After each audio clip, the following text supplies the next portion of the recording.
Hello. Welcome back to GGobbie, your graphite goblin. As I said yesterday, my plan is to continue daily as part of my pre-stream ritual, or rather pre-game ritual. I will be drawing for about an hour and working on some sort of artwork for the channel, or maybe, just random drawing later on. Let me get fully set up for that here. I'm a couple minutes late, partly because I have a bit of an announcement here. I set up 2 new things in StreamerBots, which they weren't hard to set up, but I will showcase them right now. Do I have chat on screen?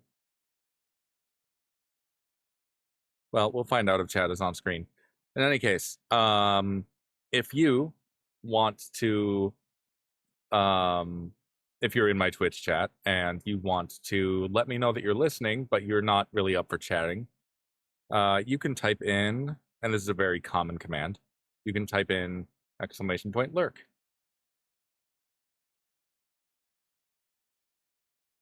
Yeah.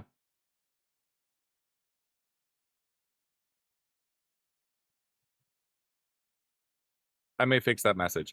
I kind of threw that together hastily. The other one, and I actually found a Reddit thread that had the C pound code, whatever. Anyway, it's if and programming kind of thing, or rather if else programming for a D20 roll. I rolled a 9.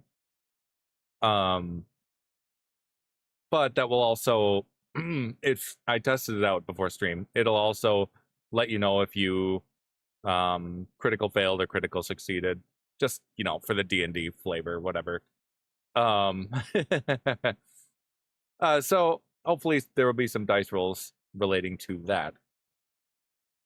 Anyway, without further ado, I think I'm going to try recording directly from OBS this time, rather than downloading from Twitch. So let me start the recording.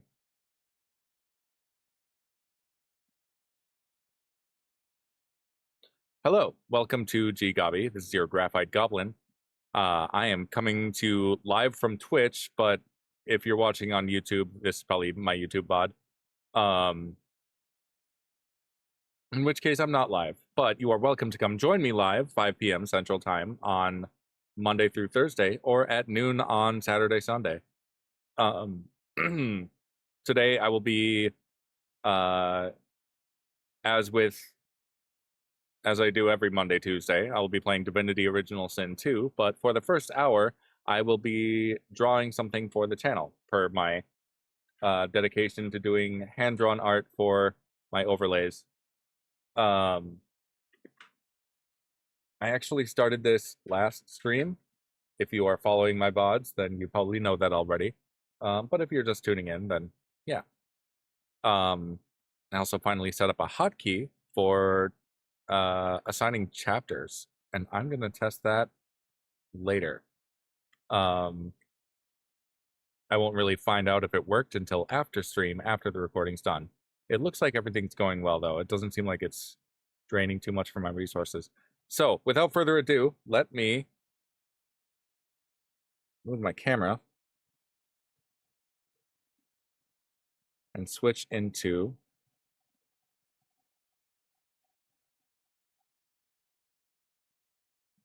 drawing mode.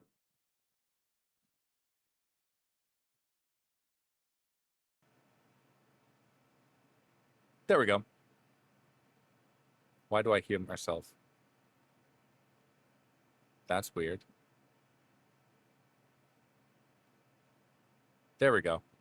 That should be fine. And if it's not fine, I will find out later. I will find out long after this recording's done.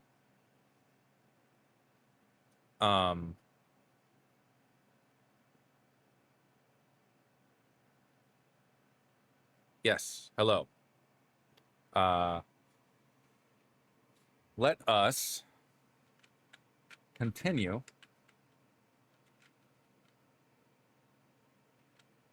So the plan for this is to, at different stages,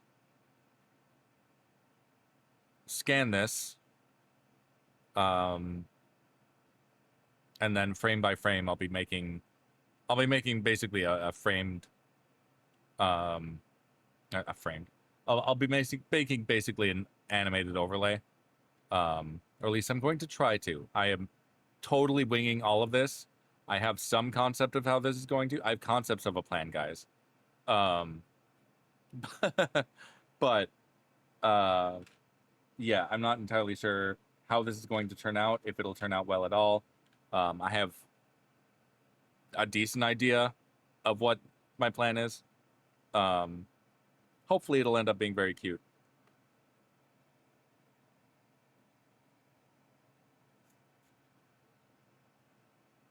That probably won't show. Actually, that's going to get erased when I do stuff. So first,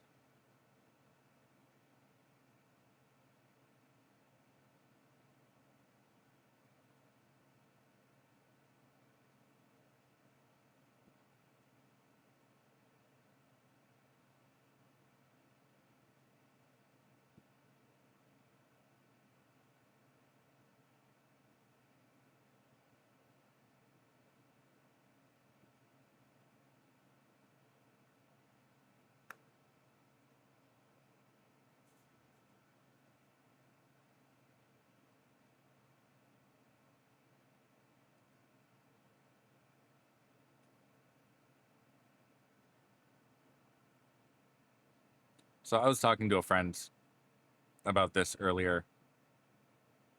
Partly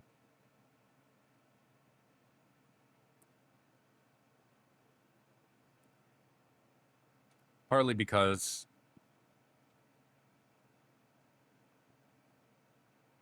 it's not that he's not willing to be creative, like some people.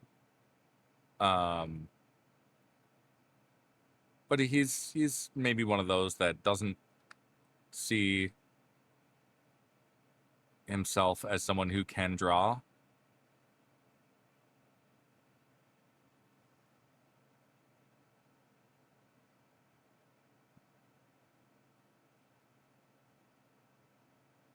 And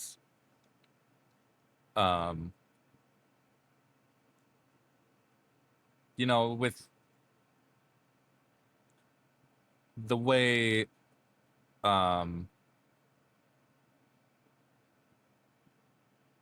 things have been shaken out with AI, especially with with how AI is facilitating people being able to make images with very little effort, and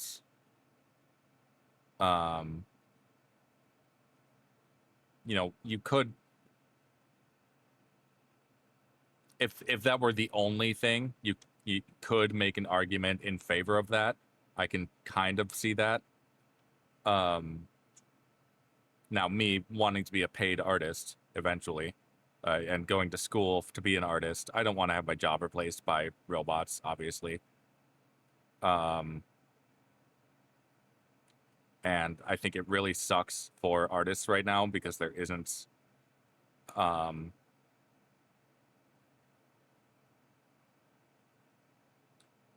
enough of a safeguard in place for them.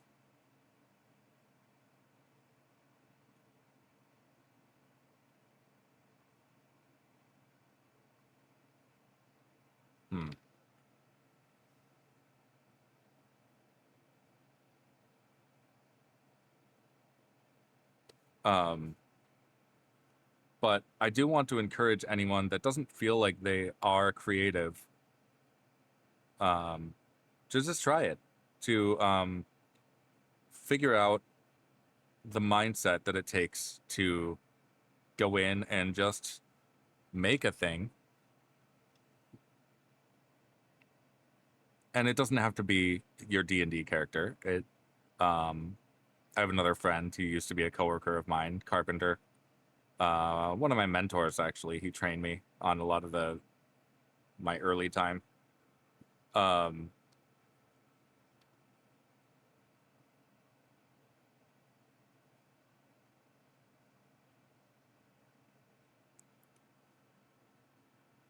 I know I'm using a very light pencil. I'm using 5H right now, so that's probably why you can't see this very well just yet. Um, maybe I can hold it up to the camera better. Um,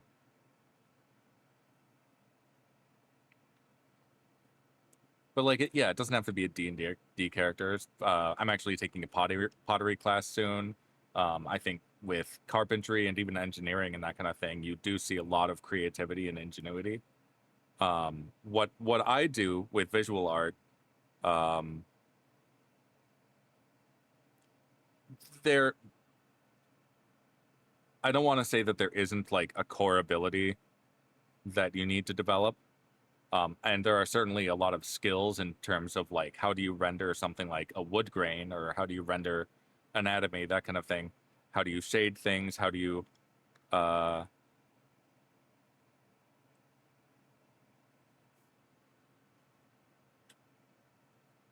how do you make things look more and more lifelike? How do you add detail? And I honestly, to me, the core of it though is that you, as the artist, um, there's this eagerness to make an idea manifest. And it's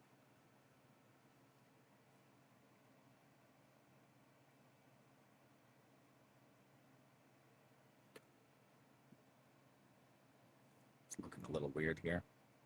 Um, and that right there is the thing that drives us to create. Those of us who do regularly. Um,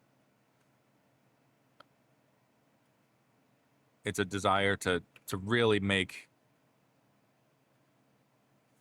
an idea kind of happen, if that makes sense. Um,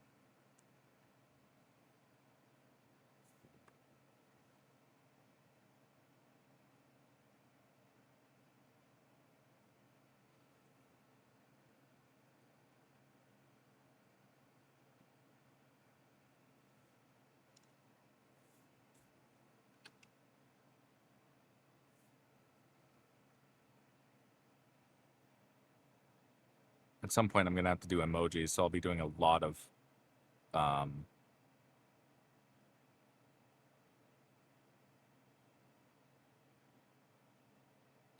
a lot of faces and portraiture, like really simple.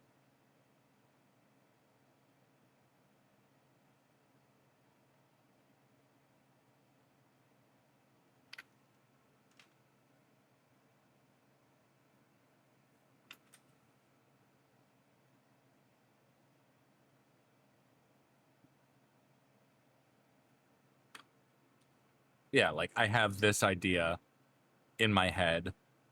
I have some idea of how it's going to go. Obviously, I need some skill and some practice at making it happen, making sure that I'm um,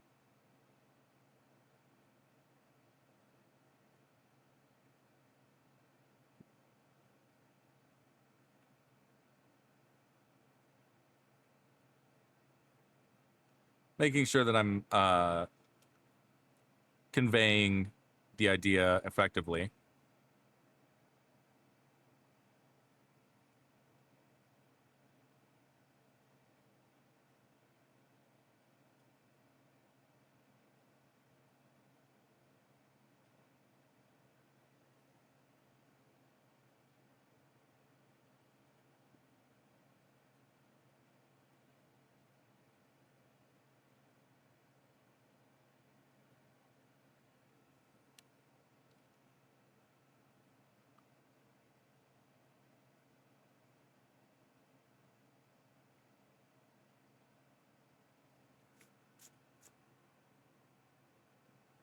But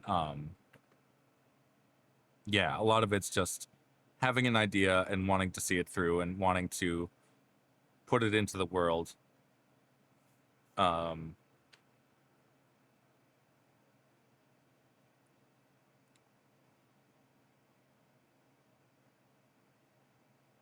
make his head a little bit smaller, just a tiny bit smaller. Then we're gonna do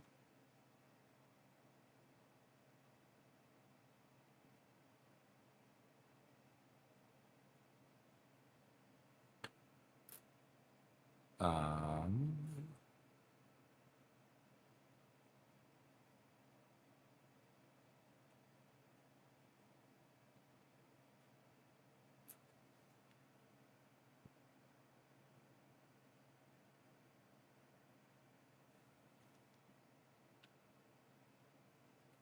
no, I don't like that eyebrow.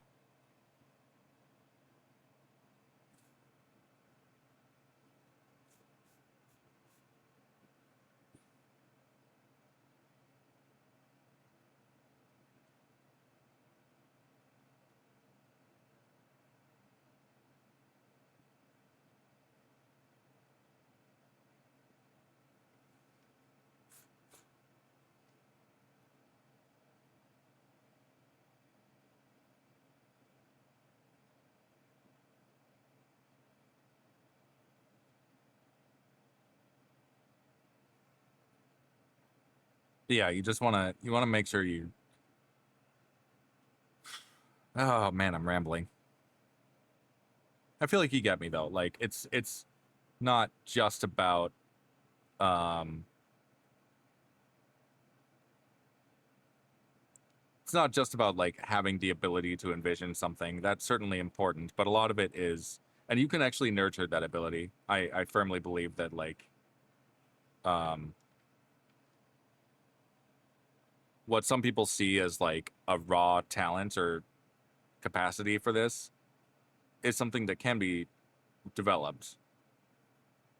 And you know, for some people it comes more naturally than others, but that doesn't mean it's impossible.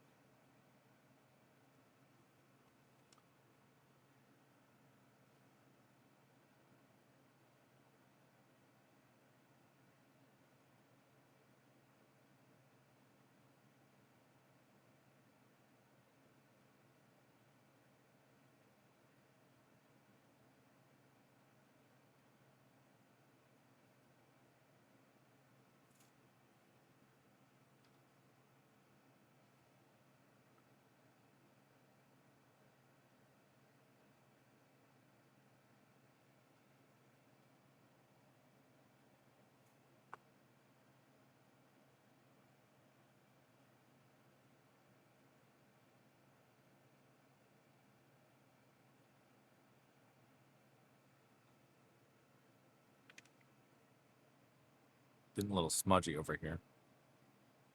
A lot of that'll get erased though.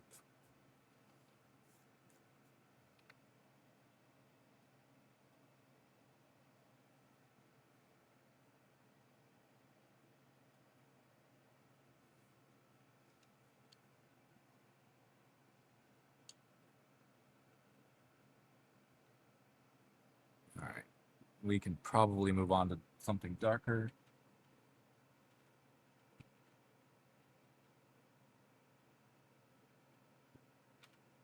Let's go with B. I could go even darker. Um, I do have up to 6B. Of course, my 6B is like, for some reason, I've used the crap out of that. Maybe I've sharpened the crap out of it because it's very short now.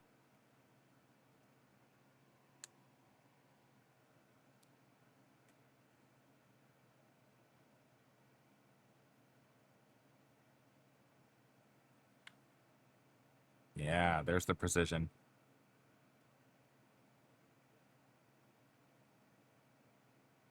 Now, I'm not pressing any harder with this pencil, but because it's, I think, a softer material, a softer substance, graphite,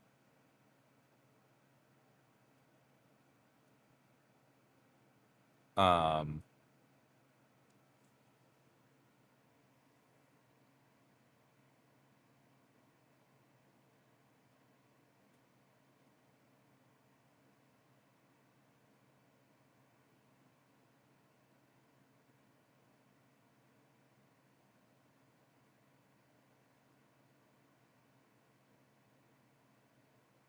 It could be a slightly different grade of graphite. I'm not exactly sure how it works.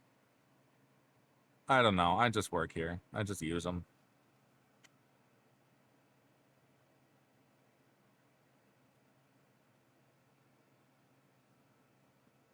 Um,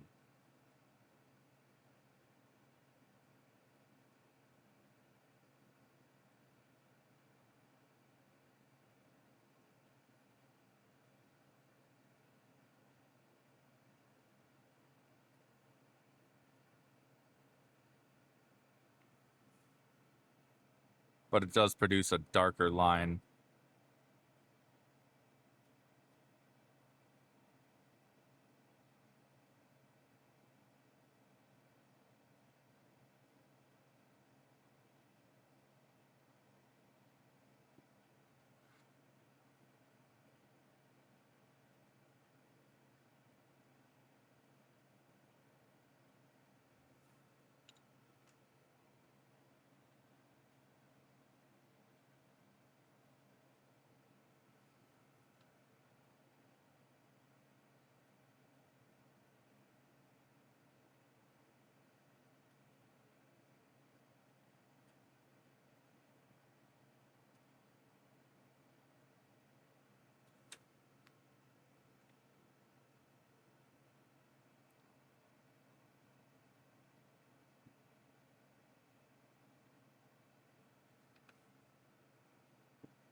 Darkening in the mouth.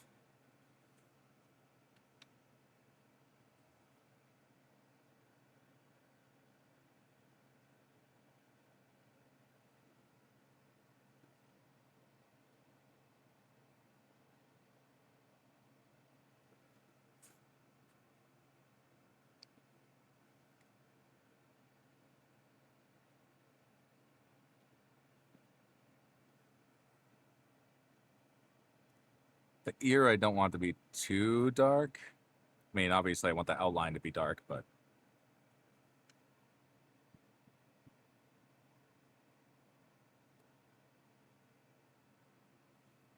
it's already been a half hour. Granted, I was gapping for the first 5-ish minutes, but all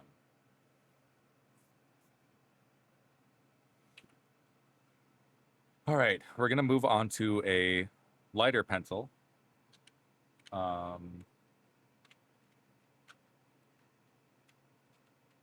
That was B. Let's move on to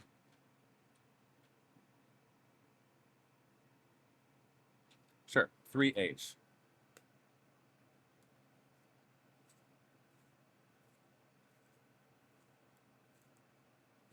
My headset seems to have died. Not that I'm actually listening to anything right now.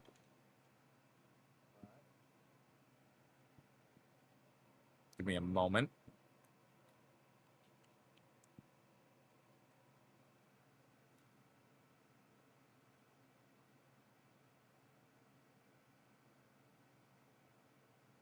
All right, 3H.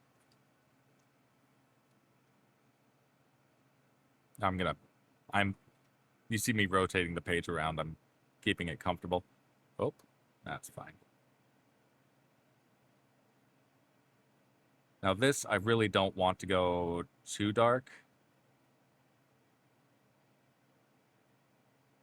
And I want to try and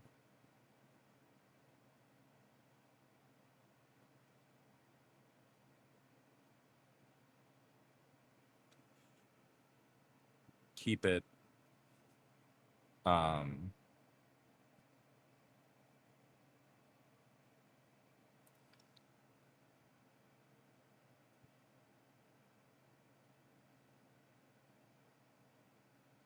see, I want to say light source is going inward. Almost like stage lighting, you know?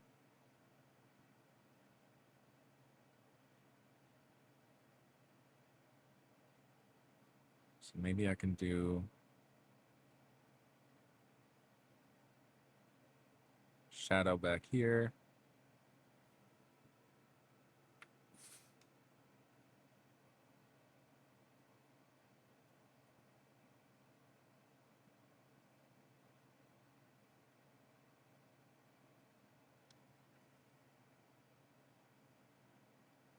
A little bit of shadow for the jaw. Not too much, though. I do want to shade his eye a little better.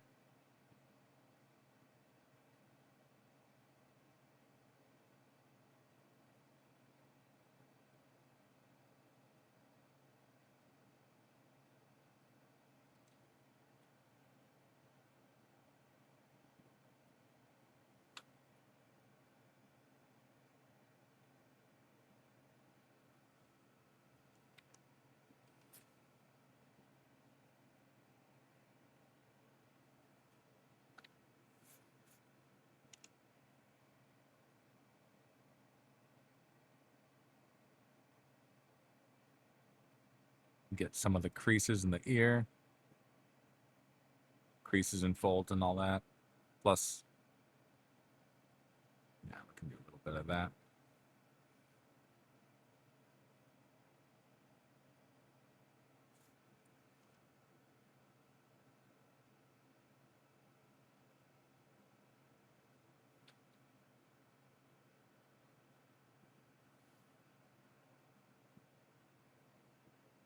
Is it too late to give him hair? That is a question. It wouldn't be too late, or it wouldn't be too hard to fix this if the line is too weird.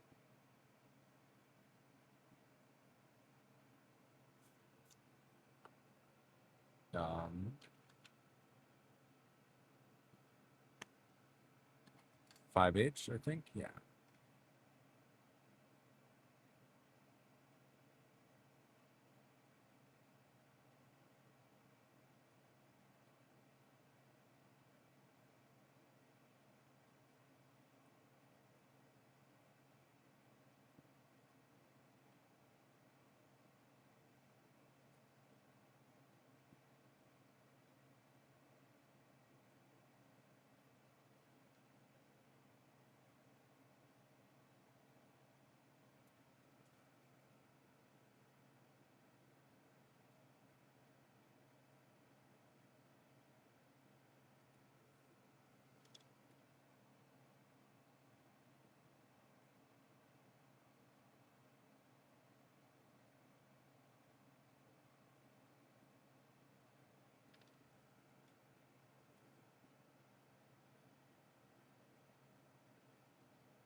There we go.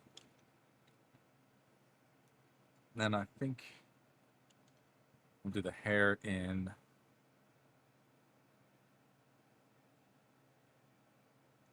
3H.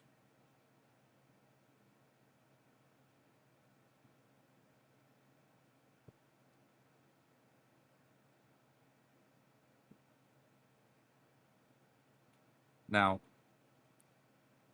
you probably heard this one before, but we're not drawing individual hairs. But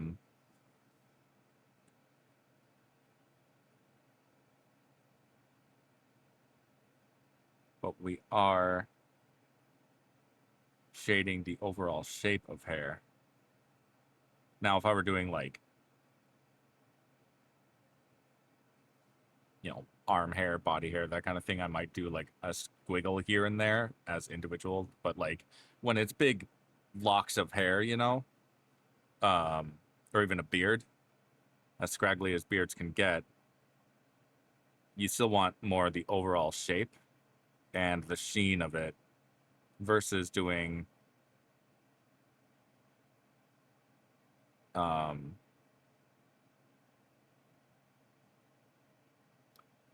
individual bits of it.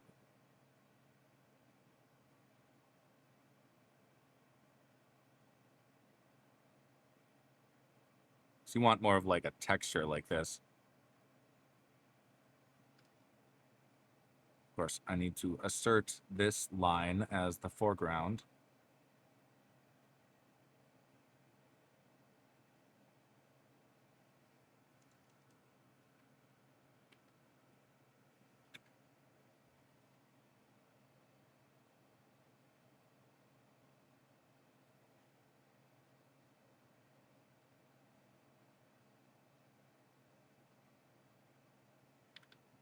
I may have screwed that up a tiny bit. Maybe it's a little bold here.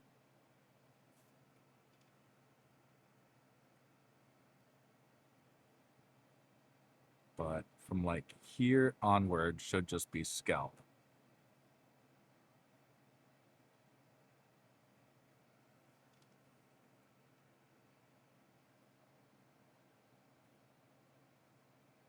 Soften that a tiny bit.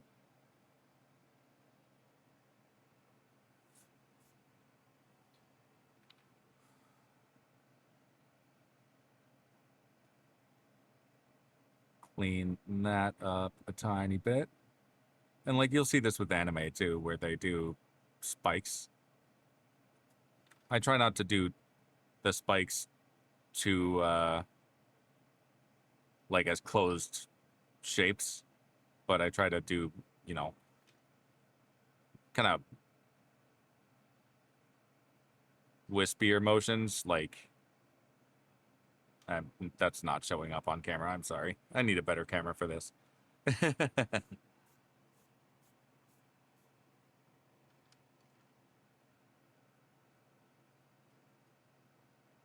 Okay.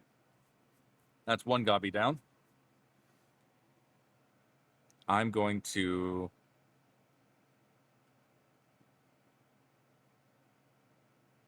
Yeah, I'm going to scan this one. Where's my phone? Where's my phone?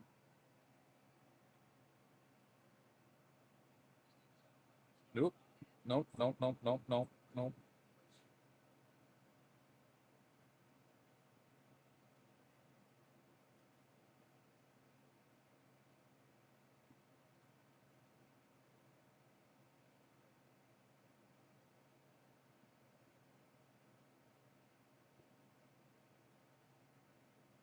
Weird. Anyway, I'm going to scan this.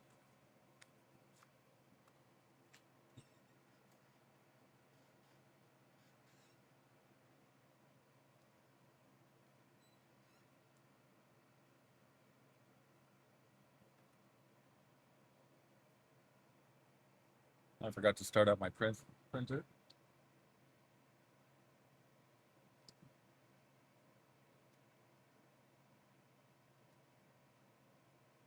Printer's being sassy with me.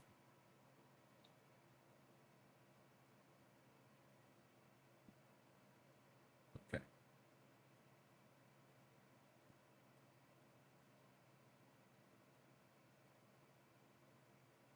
Scanning. Shouldn't take very long.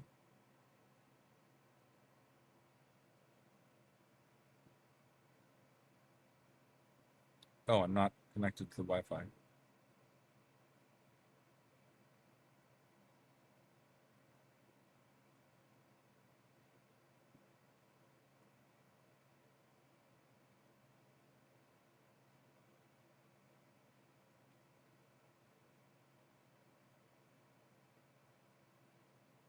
Okay, scan, scan. Please? Thank you.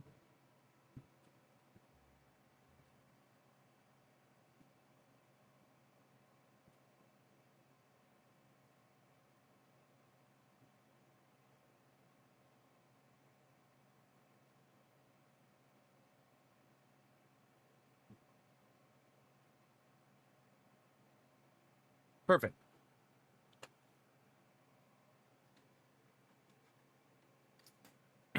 All right. One more GGobbie, and I must finish it. Because I want to make sure this project is done. Let me see. So we're going to start with 5H again.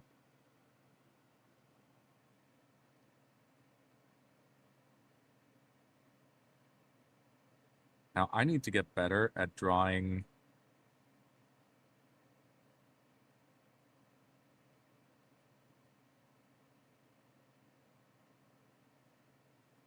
No.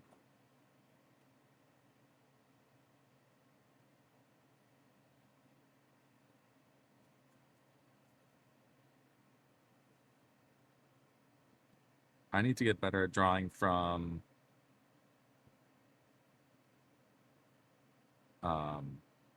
drawing heads from different angles. Three-quarter view is easy. Frontal view is easy. Sometimes like the low angle. Remember that free run drawing challenge? I've done it a few times, but that's actually a pretty challenging head position.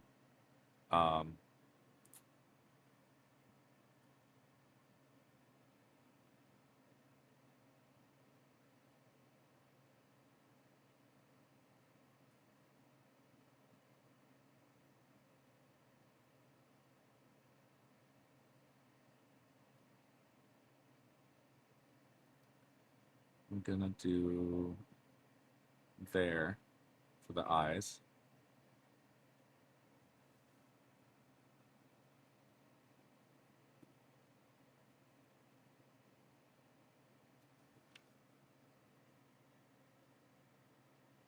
It'll make sense.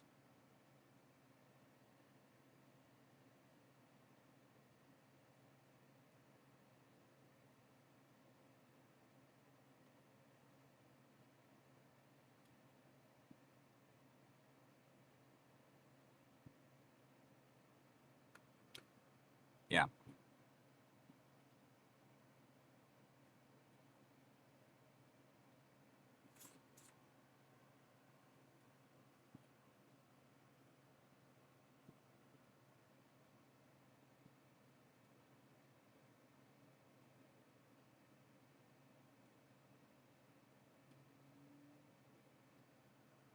You would think a circle would be harder to, or would be easier to draw. It's just a circle, right? Drawing a perfect circle is like, without a, a tool for that, like a compass, um, can be very challenging.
All right.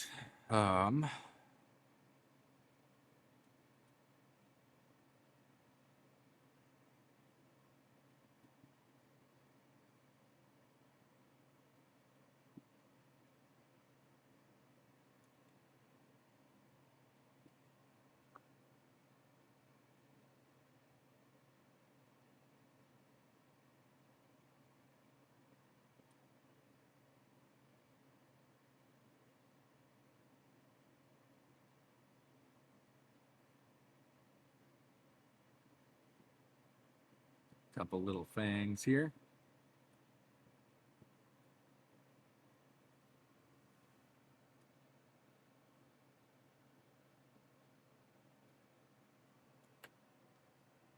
Herb, welcome in. Thanks for the raid. Holy crap. Here I'm like, oh no, this one's not going nearly as well as I thought it would. I don't have my new follow thing done yet. I'm working on it. Thank you so much for the raid. Welcome in. I am GGobbie, your graphite goblin. I am a variety, role-playing game, story game streamer, but trying to get in the habit of doing some artwork once a day. Get some gobbies on screen. Yeah, that's a better eye. In like 15 minutes, I'm gonna switch over to Divinity Original Sin 2. And that will be a good time.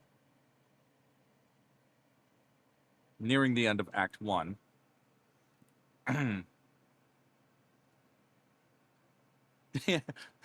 Drawing my own alert. Yeah, thank you. I don't know. I had this idea. And sorry if I'm a tiny bit sniffly still, but I had this idea at work yesterday that I wanted to do, and I've now scanned this drawing multiple times at different stages, and I'm going to use all of those as different frames in an animated alert, if I can get the animation part to work. I've seen that on a couple of streamers though, so I'm sure there's a way. I just need to find the way.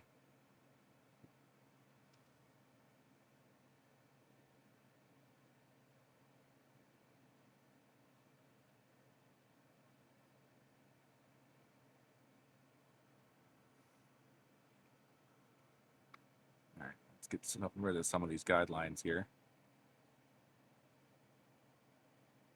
I can safely do that without wrecking everything.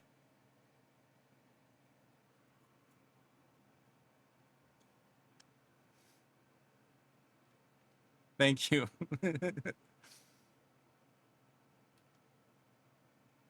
Let's see.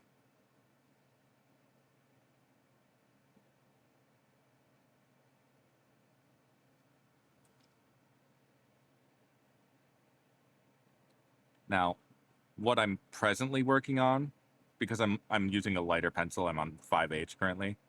I'm gonna go in and darken it like the rest of it, so it'll be a lot clearer once I'm doing that.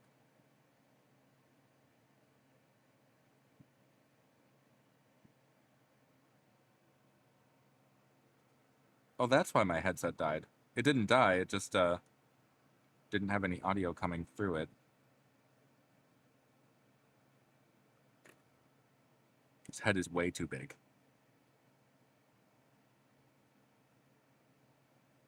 Sorry for any screen shake from the eraser.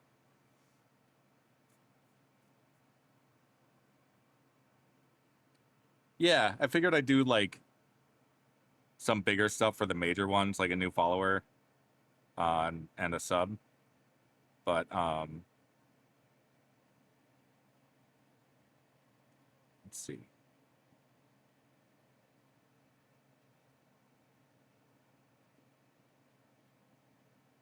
This is also getting me in the habit of doing this kind of thing daily, because I'm enrolled in community college now, which starts this summer.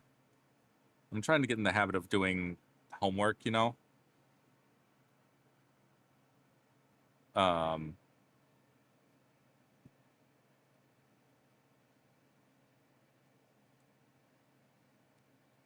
so this is giving me projects to work on. Let's move that ear up a little bit.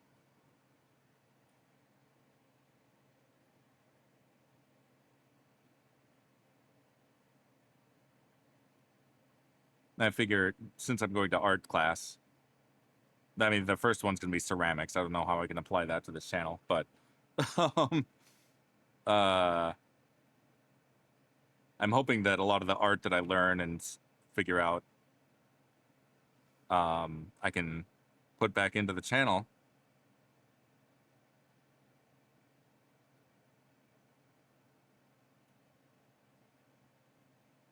That doesn't make sense. It's been a while since I've done a frontal face, let alone a goblin frontal face.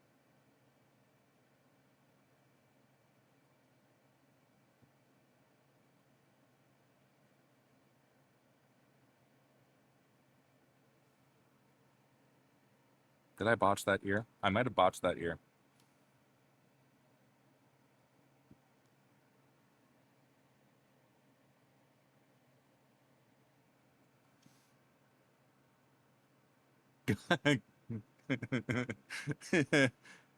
No. We're not doing that here, Herb. Not this time. Um,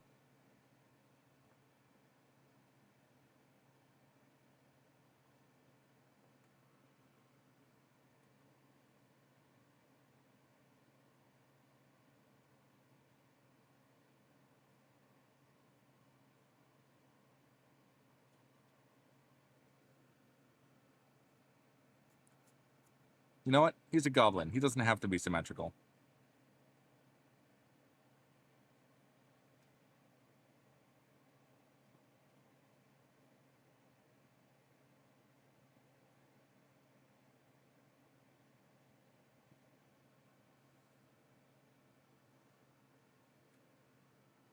All right.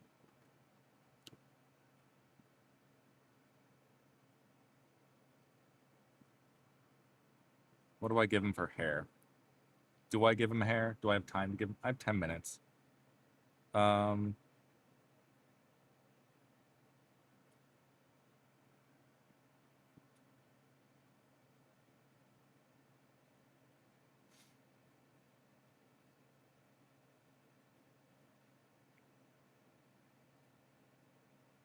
how are you guys doing today?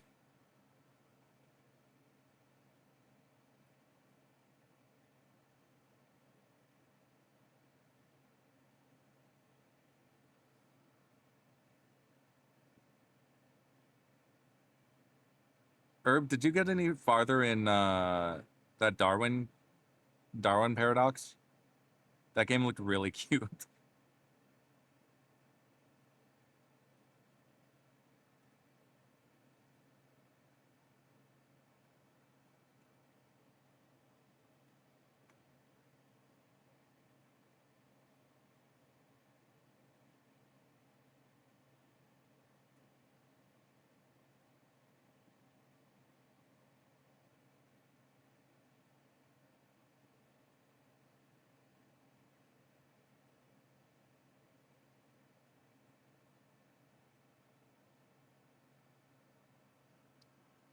Yeah.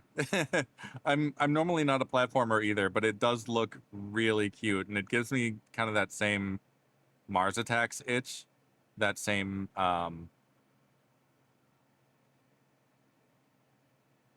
very brightly colored and like very exaggerated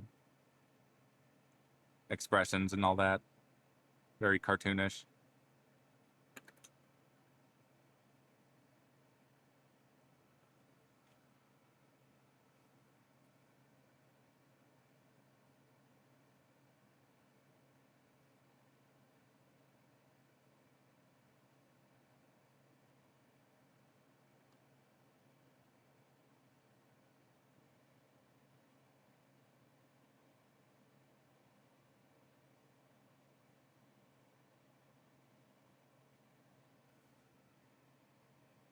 That's what I'm looking for. All right, we'll part the hair here.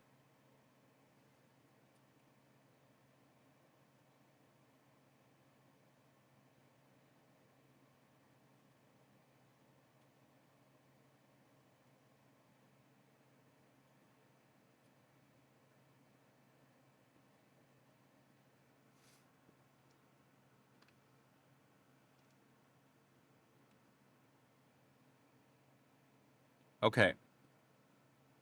Now for outline, I've been doing, for these faces anyway, I've been doing the B strength pencil.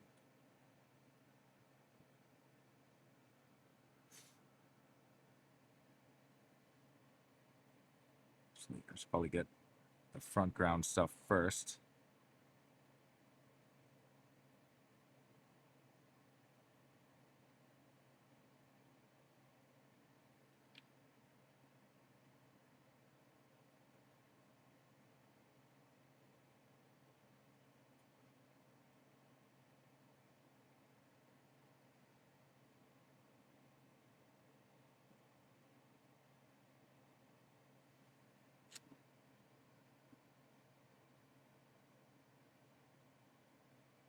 This guy looks scarier than I meant him to, but maybe we'll just go with it.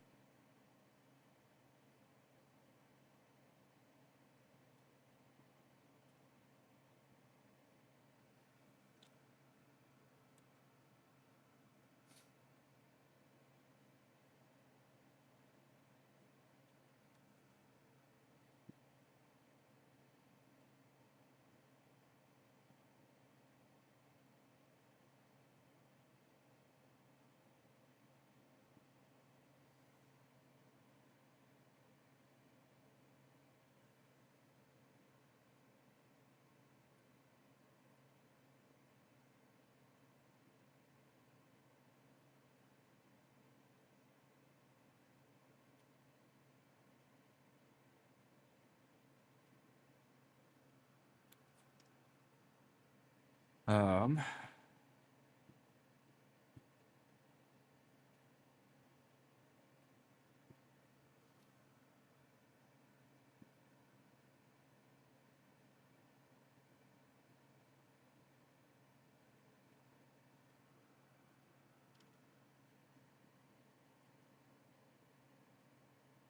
I'm finding that one of the most fun parts about drawing goblins is the ears.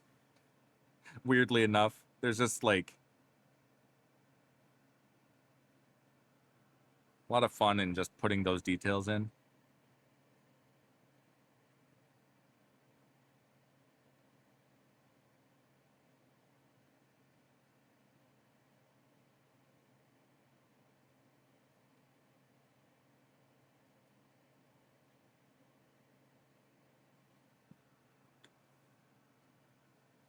Um,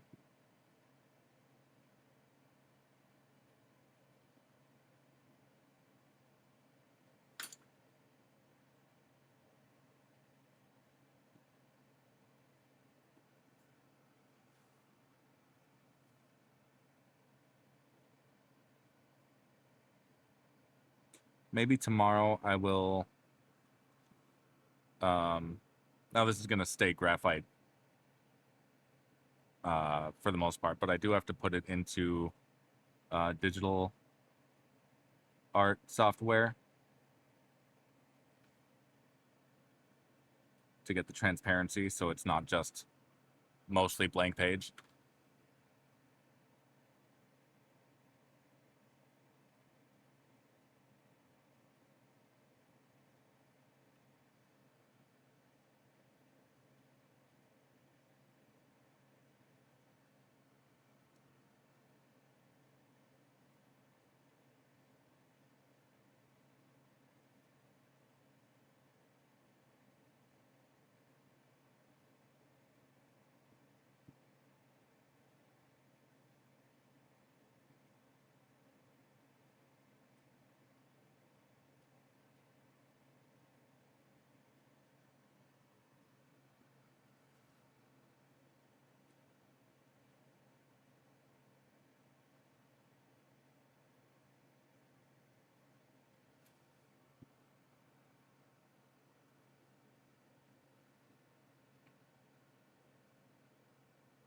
Okay, now I'll move on to something lighter. Let's go back to 3H.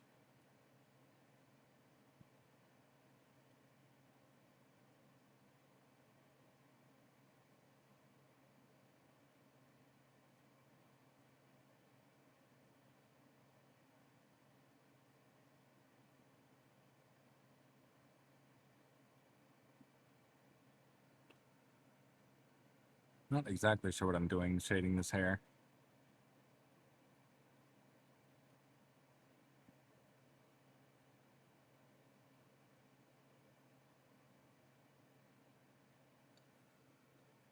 But if I just keep going, which is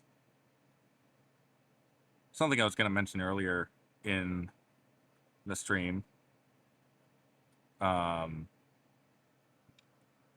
like a lot of the art mindset is just keep going until you feel like it's done. um,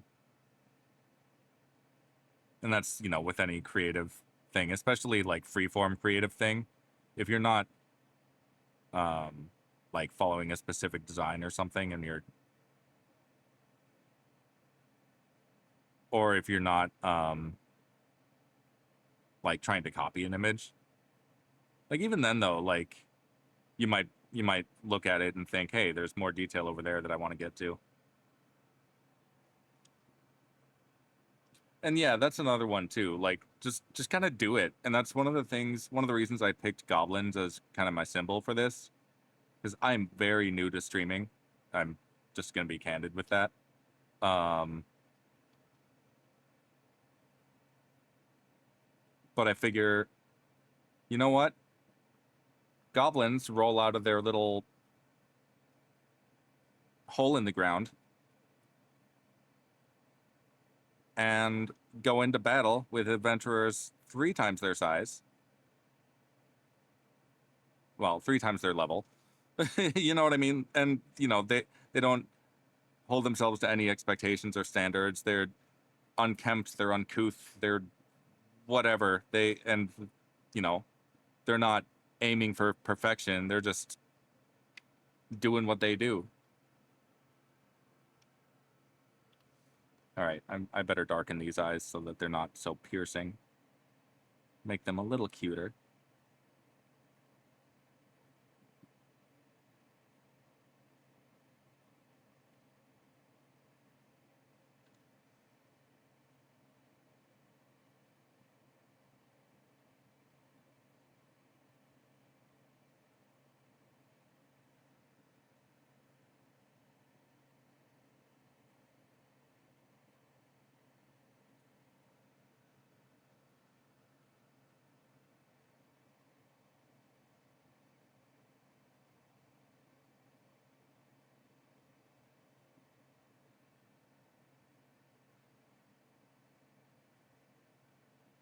I think a lot of especially younger people are kind of latching onto that as well. Like you'll see, I'm part of a Facebook group called Unhinged Goblin Posting. And yeah, it's what you would expect it to be with that name. Um,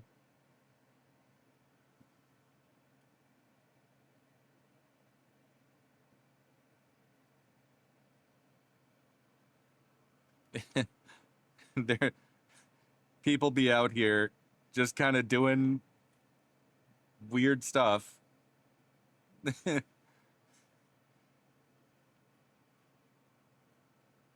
without too much regard for, I mean, you know, not to disparage the virtues of civility and all of that, but some of it really is arbitrary. Like, what fork am I supposed to eat a salad with? Never cared. You know, if I'm trying to be ceremonial about it, maybe, but in my day-to-day life, I want to, you know, just kind of roll out of bed with whatever I have on and make my tea and not care what anyone thinks.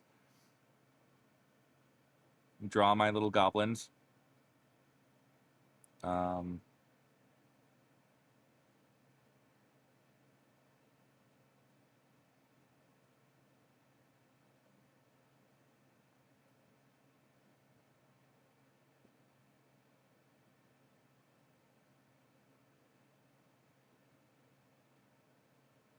let's try and get this sorted a little better. Oh, I'm a little bit over time.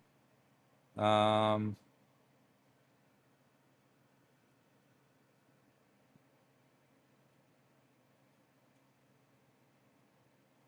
think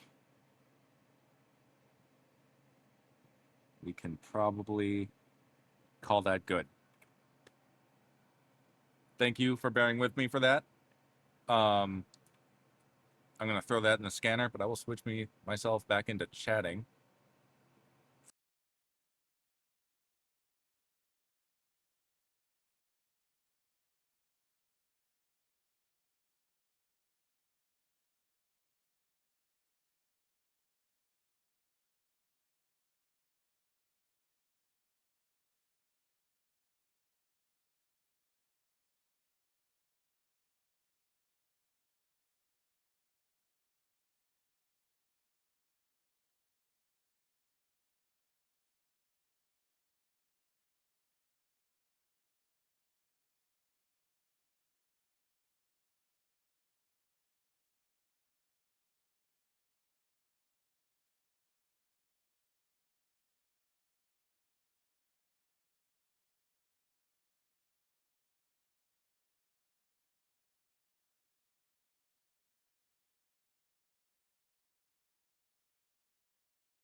There we go. Hello, I'm GGobbie. Your local, yeah, it looks like it's working. I'm GGobbie, your local graphite goblin. Guy who was just drawing. Let me just do that scan real quick.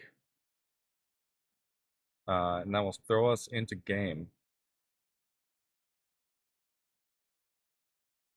Save.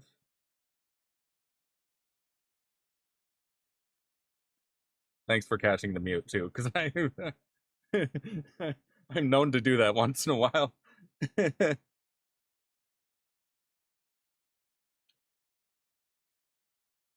I think there was one where I was like muted for the first hour of stream.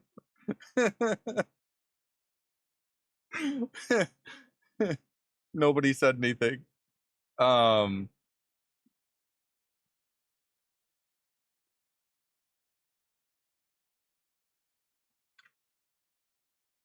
Save that one. All right, switching into game. JK, save. Make sure those saved correctly.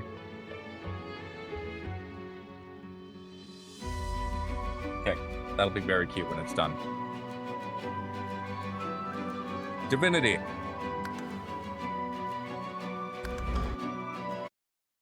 But yes, so normally, and up until recently,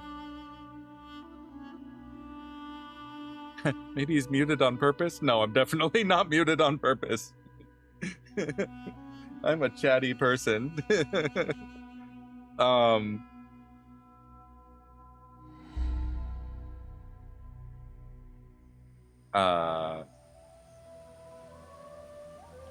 Set this as a chapter. Oop.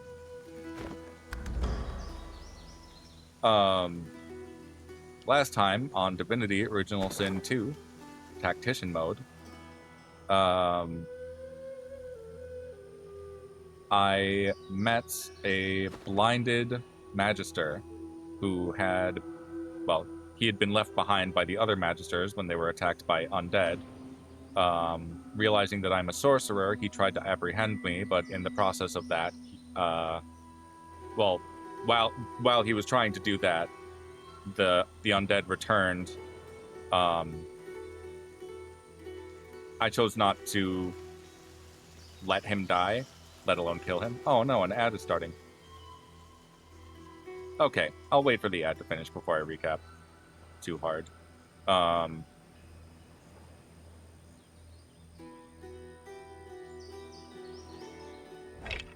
could throw us into a... Oh, you know what? I could throw us into a BRB for a few minutes. Yeah. Showcase my BRB overlay.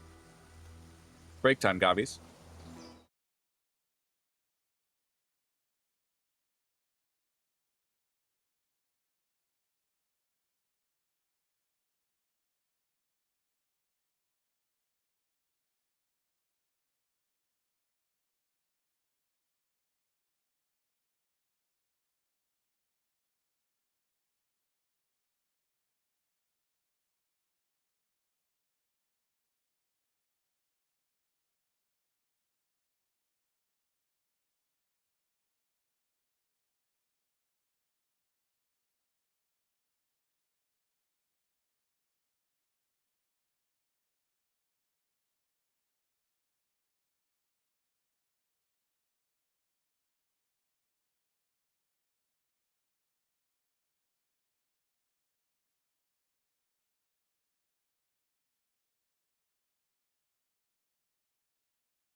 Okay. The ad's going for another 10 seconds. Anyway, yeah, thanks again for the raid. Yes, somehow the undead returned. So I met the blind guy. He tried to apprehend me, but when the undead popped up again to finish him off, maybe they left him there as bait, I don't know. I chose to try and keep him alive, and he was grateful for that, and he chose, I guess, not to arrest me, if that's gratitude, I'm not sure. From there, I went to face the very large Voidwoken that is... Where is it on the map?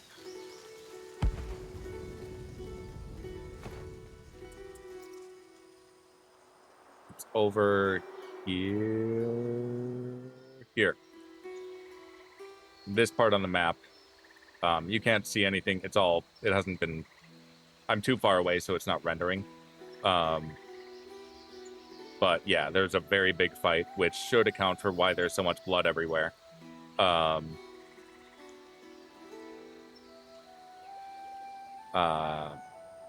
Very strong Voidwoken. It's a very intimidating fight, especially in Tactician mode, but I have been very thorough and actually got myself to level 8 before taking that on, and that made a big difference in the difficulty. And then I went into here, which I'll just go look at the map, and found the where Brachus Rex, the Source King of yesteryear, of a couple thousand years ago, had been growing corpse flowers out of corpses. Yes, this game is extremely macabre if you are squeamish. I'm letting you know now. And Larian, if you've played Baldur's Gate 3, you may already know that about Larian, especially with scenes like the Knolls or when you first meet us on the Nautiloid, that kind of thing. Yeah, they're no strangers to Viscera. But yeah, so we met the witch Redeka, who was a servant of Brachus Rex, tending to the corpse flowers. The encounter with her is very disgusting. I won't get into it. I'll spare you the grotesquerie of that. But yeah, so last session was kind of more very big boss fights, but they didn't... The Voidwoken had maybe hints of, you know, kind of the main story arc, but ultimately didn't reveal too much. And then the Redeka fight is kind of a side thing as well. So let's encounter this guy up here. Now that I've killed Redeka. Frozen ground in the middle of a swamp. What's going on? Someone just showed you a great quality of life mod for this game you installed and you've been checking out. What's the mod called? I might have heard of it. Because I know they have, I think they have some, like, in-game things that you can download. EPIP, yeah, I've heard of EPIP. Actually, another streamer that I've watched used EPIP. For minor things, like, you can actually expand the hotbar to show more. You can do some other stuff with the UI. It looked very good. I've never really been one to mod, but if others are interested, then yeah, look up the EPIP mod. It did look like a solid quality of life improvement. I think the other thing too was you could multi-select, right? Was that one of the other ones? Because otherwise, if I'm transferring stuff between inventories, I do have to drag it all manually. Unless I'm on controller. If you do play this on gamepad... What on earth is it doing chained up here? You can do stuff like multi-select. But yes, there is a winter dragon here. Let's talk to it. The dragon stares you down with flinty, intelligent eyes. He tries to speak, but his jaw is bound tightly by the same thick chains that shackle him to the pillars. Okay. Pillars. 30 health. I can't backlash it. Weird.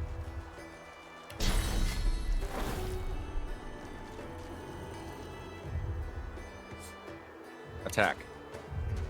Don't slip. You slipped. You know what? Ifin, you have the bow. Let's have you do it.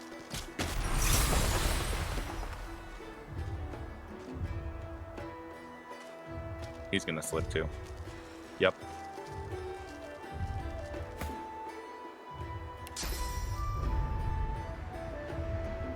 Good boing.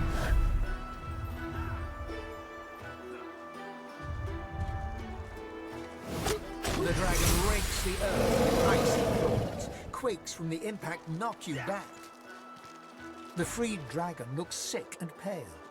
As you approach, he stretches his tattered wings weakly and fixes his intense gaze upon you. Frozen tears glint in his eyes. My gratitude for your efforts, friend. Yet I am no more free now than I was in those chains. Please, help me find true liberty, or sing me to the endless slumber. My other characters are just slipping on the ice out there. But of course, that must be why you stand before me. Slane called to the Lord of Death, and here you are. A coincidence? It's a coincidence. I'm not the Reaper. Ah. My fate, it seems, is not my own to call. My soul is bound to joyless obedience. Purged of my source by the wickedest of witches, I stand in thrall to her every whim. She has only to command, and my traitorous body complies. Who chained you up here and purged your source? The witch Rebecca. I was in love with her once. For the smallest slight, really a trifle, she wielded a purging wand against me, enslaving me to her will. Now only my voice remains my own. Oh, Rebecca. Well, I just got done killing her. You're correct. I feel her dark heart beat within my own no longer. He rises up to his full height, peering down at you intently through his icy eyes. But tell me this. Did you happen to find a wand upon her? Oh, this? Here you go. Slane rears back in eagerness, grasping the purging wand with razor-sharp claws. Before your eyes, the source from within the wand surges into his draconic form, filling him with a light so bright that you must shield your eyes from the glare.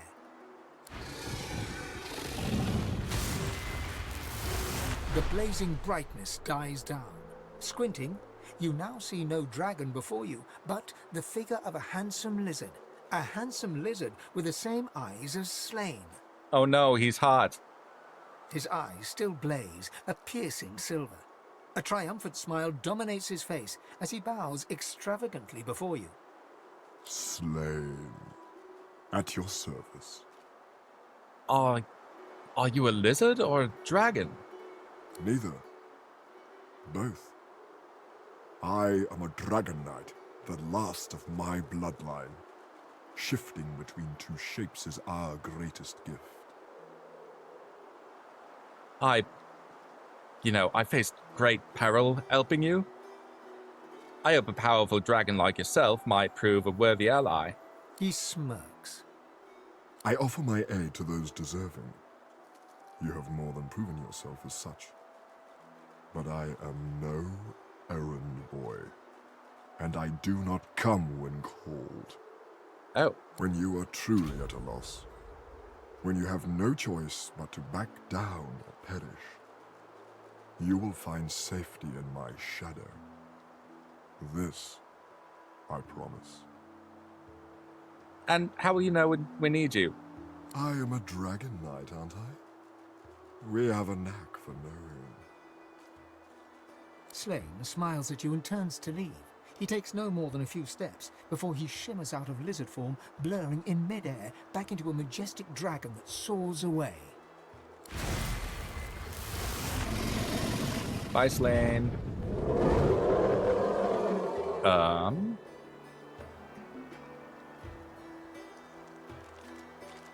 Oh, that might be good. Blackfinger.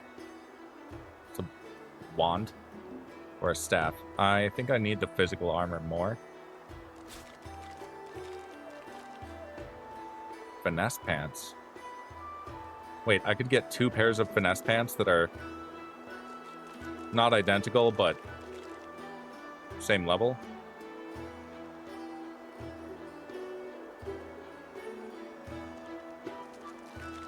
Also an annoyance for a lot of players since release. You know how when you complete a quest, you sometimes get a reward window and can select an item but can't compare them. Yeah, that is an annoyance. Kind of learned to live with it, but yeah, that is something that, like, if I were to mod, that would be something that I would definitely want switched over.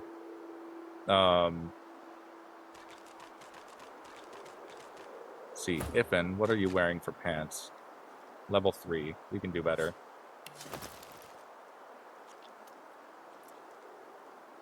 Why are you... Oh, because I took off the contamination piece. Then you need new boots, too. You've been neglecting your feet.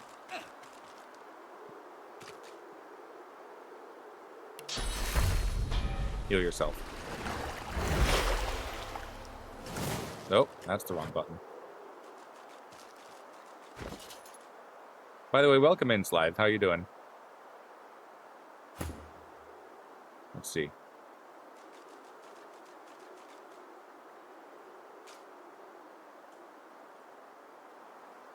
Strength and Huntsman.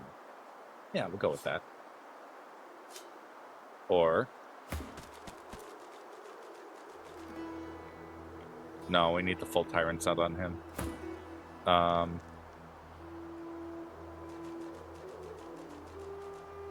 but Beastie, I love how that looks on you. See how this looks. That looks pretty cool, too. I guess I can just switch back and forth depending on if I need more physical or magic. Have I ever attempted to fight Slane?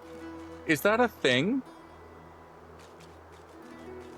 I've never. He's so majestic and benevolent. That's a thing? That's terrifying. Just the idea of that is terrifying.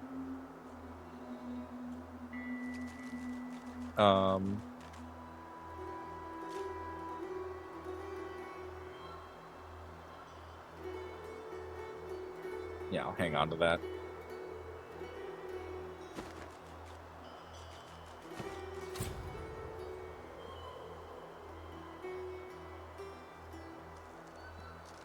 If I hadn't just now finished that interaction, I would go for it. I mean, is there a dialogue tree for that, or do you just smack him?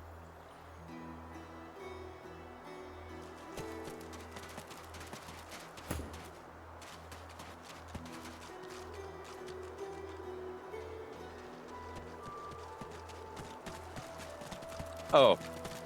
Okay, you do just hit him. Before I get too far away here, I do want to talk about... So if you're not familiar with my channel,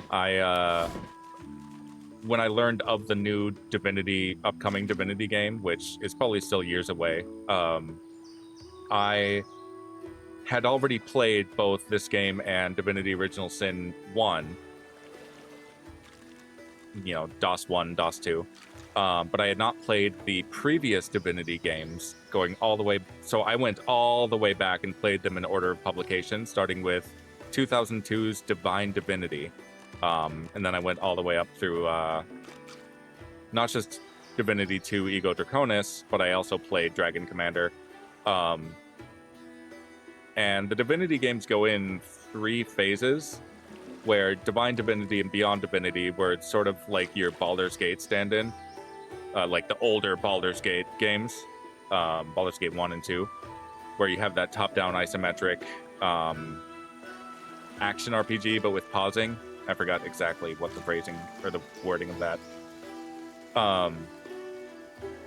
But Divinity 2 Ego Draconis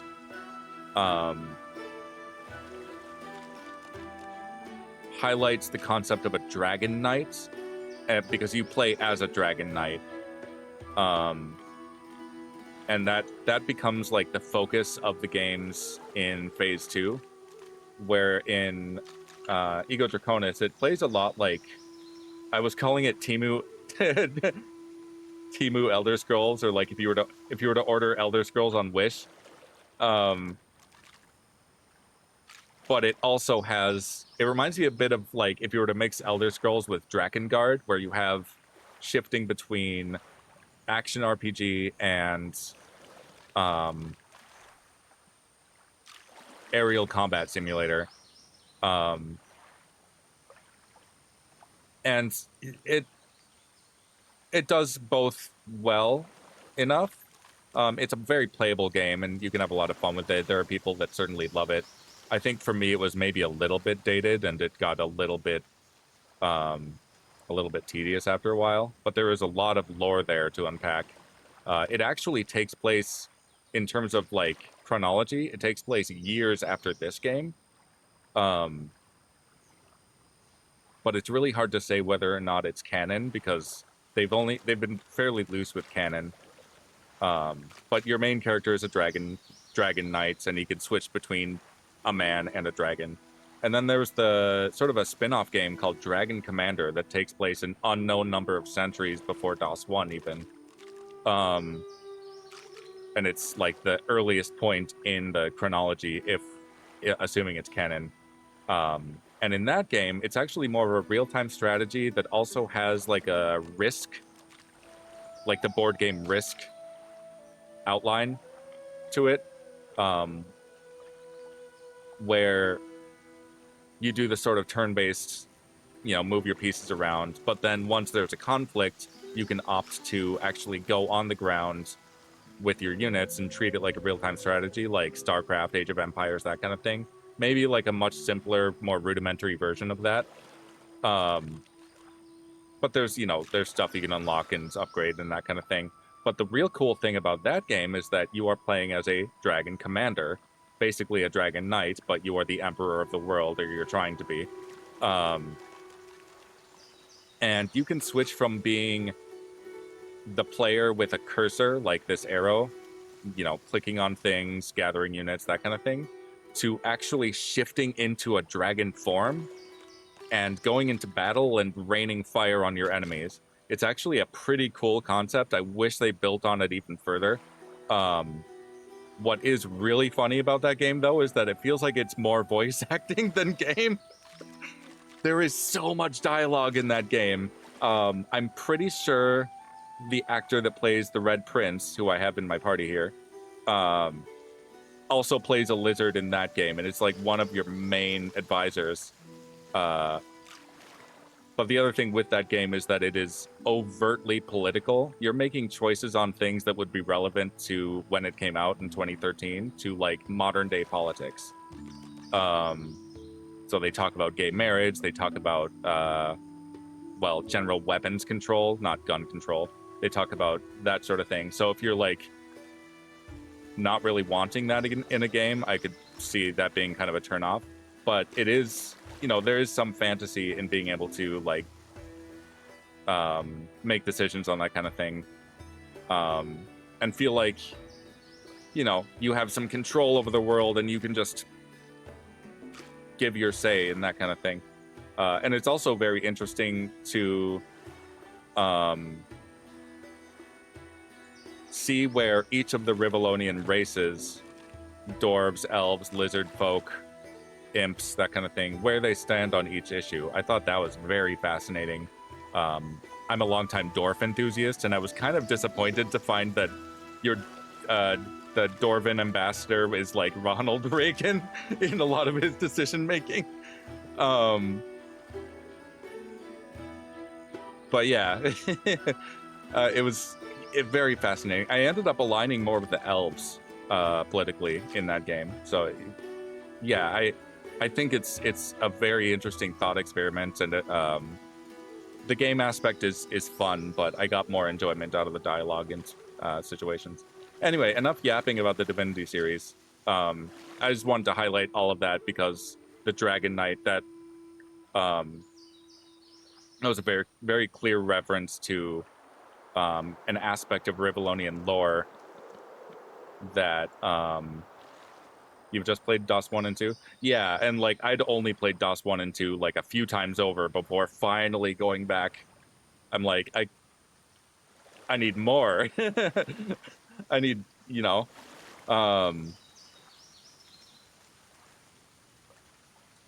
because these games are so big and there's so much lore that they hint at.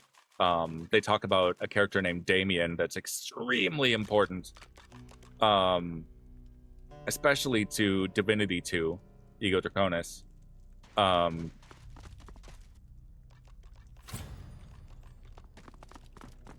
And yeah, like I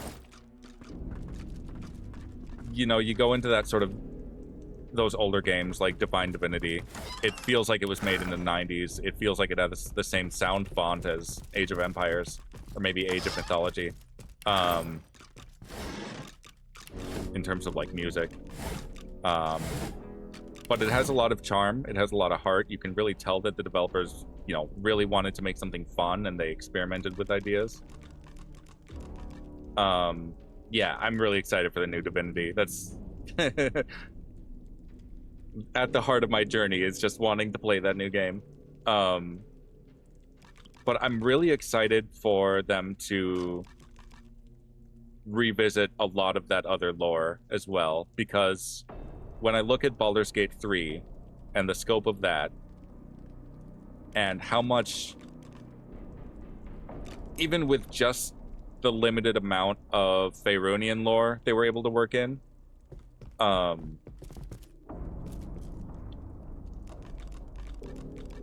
there is more lore in Baldur's Gate 3, I feel, than there is in the entire Divinity series combined. I mean, they go down so many different pathways. You're going to the Underdark and dealing with Beholders and Drow and Sharans.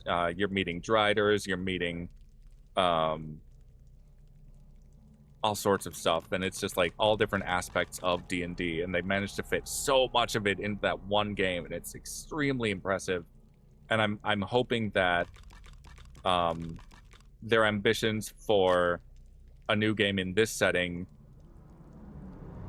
they want their next game to be bigger than this one, but they're going to have to not only am I expecting them to write new lore, but they have enough space in that scope to include basically everything from the Divinity series, at least in terms of like things mentioned, even if we don't visit places like Alaroth or Verdistes or the realm of Nemesis. We'll probably go to Nemesis at some point.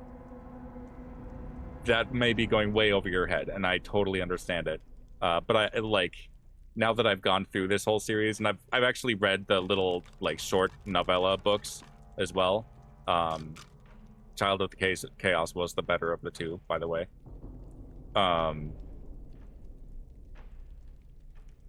Yeah, I'm just so excited to see all of the things that they pull from like the broader scope of their franchise, even knowing that there are clear continuity errors in certain spots, especially when you get to Ego Draconis. Anyway, sorry for the the fangirling here. I am gonna get moving forward with this. Now, I can resolve this right now, but I want his dialogue for the sake of presentation. The ancient wooden door reeks of salt and seaweed. Not a single nick or gouge mars the detailed face carved across its surface. It also has no lock or handle, but when you run your fingers across the wood, the carved face comes to life. That new trailer, Divinity trailer was dark. Yeah. And it's funny that you say that, because when I was watching that trailer, I think I realized it was Larian when I saw the elves. But even before that, I thought, this is... It's upbeat with its music and, you know, the woodwind and all of that, the jaunty little tune. But they're also executing a guy at the same time. And that juxtaposition started creeping into my mind, like, this feels like a Larian game. I think this might be the new Divinity, because I know we're supposed to get some sort of Divinity reveal, or we're expecting one. And yeah, sure enough, the moment I saw the elves, I'm like, this is definitely Divinity. And then they lit the guy on fire. So Larian has a very distinct vibe in their delivery, and it reminds me maybe a little bit of like Lionhead Studios back in the day, around the same time. Yeah. Anyway, facing the door. Hello. This ship has the claim of a captain. Unless you belong to Sech Zapor, I suggest you leave. He said Sech Zapor, not Sex Zapper.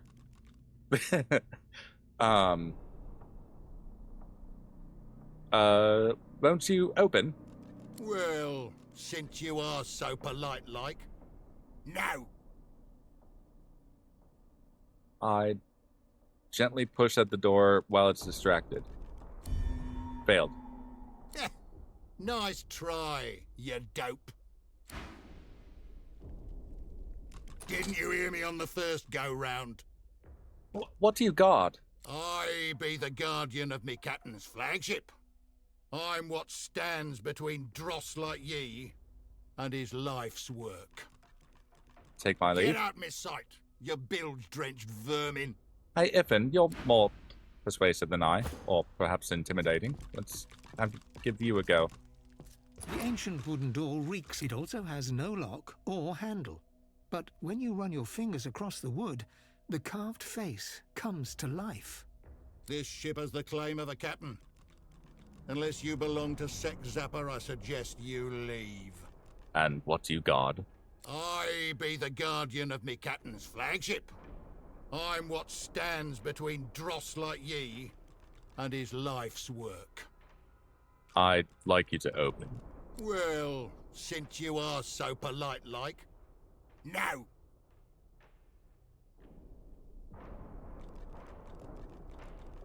Finesse persuasion. Still fail. Interesting. Nice try, you dope. Is there... Sly, they don't remember how to get through this. The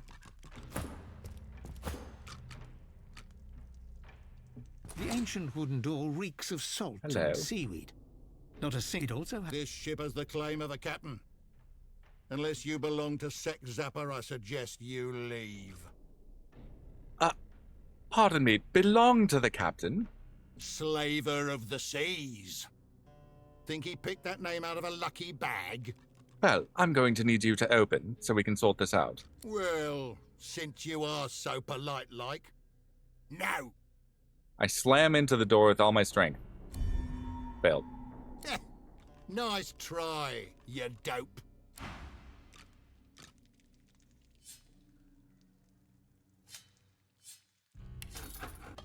Can I pick the lock? Can't be picked. Can I smack it? It's suffocating, but no.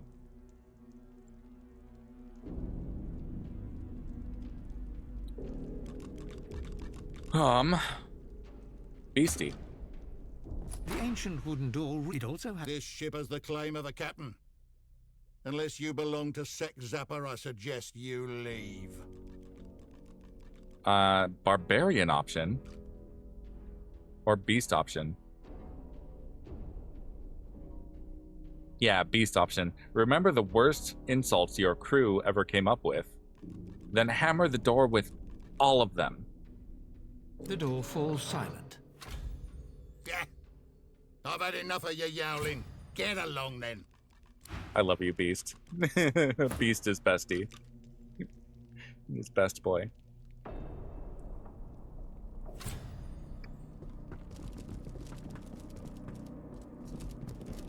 These once magnificent quarters have fallen into rotten disrepair. As your eyes adjust to the dark, you see Captain Sech Zapor, now gallantly dressed. Why can't you just stop? Well, as a matter of fact, I have your cell job. I still have that account to settle, do we? Go on, give it here. I'll trade it for your... Oh, wrong voice. I'll trade it for your enchanted clothes. Failed. No, say I. Rise, crew. End this! Captain's orders. Okay, so he's summoning stuff. Oh no! GGobbie's asleep.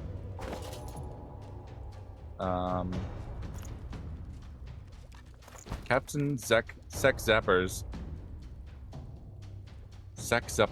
soul jar. What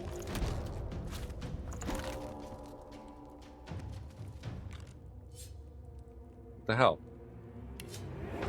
Drop item.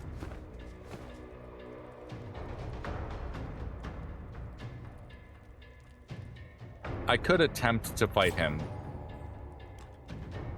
No, he's level 9. I don't want to fight him. That snake worm! But I got him to summon his enemies. Or his crewmates.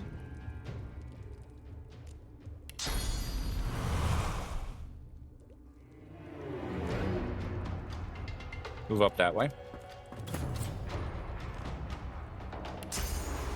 Ifin. Attack retreat up there. Sky shot on third mate. Not bad. Fortify. GGobbie. Prepare yourself.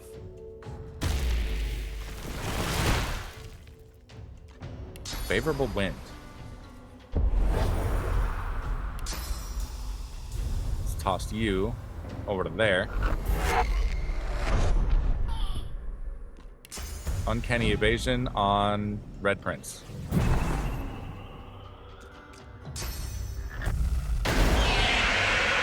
Oh. GGobbie's gone mad. Which means you will attack friend or foe alike.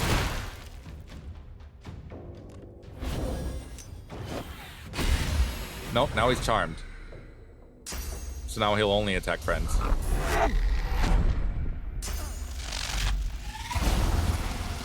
That was rude.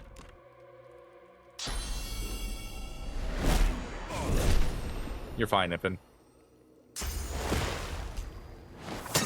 GGobbie, stop! And yes, I am GGobbie. The character's name is GGobbie.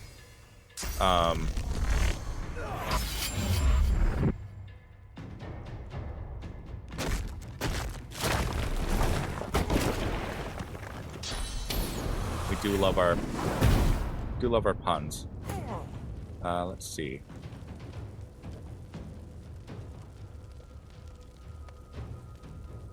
Well, that was a whole lot of awful.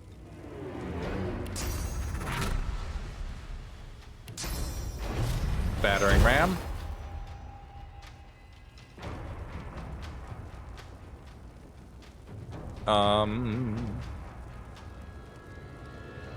No, Red Prince, you're doing kind of poorly right now. Oh crap! Because GGobbie's charmed, I can't get to his inventory.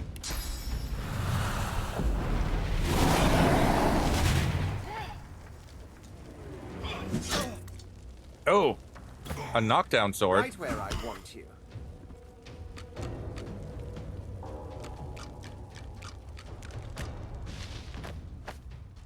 Oh, he wanted to go back to his spot.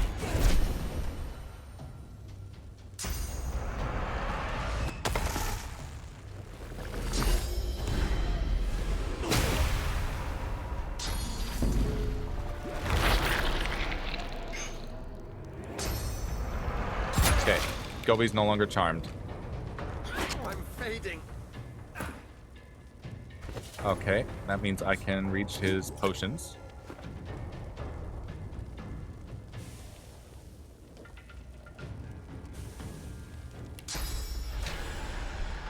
Crippling blow. Shackles of pain. Glory is mine.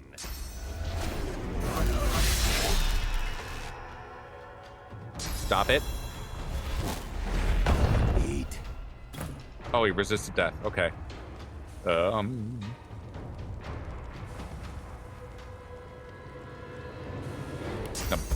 blinding radiance. Oh, I didn't quite get that one.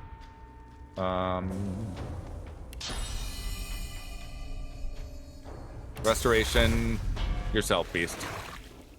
Oh, my dumbass. He was decaying.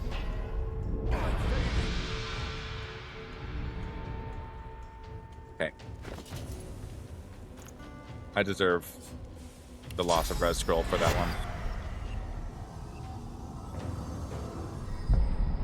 And beast comes back at full health, so. Adrenaline.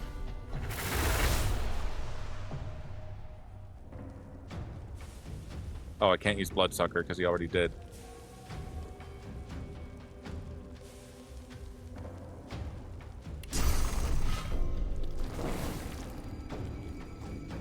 GGobbie is blinded.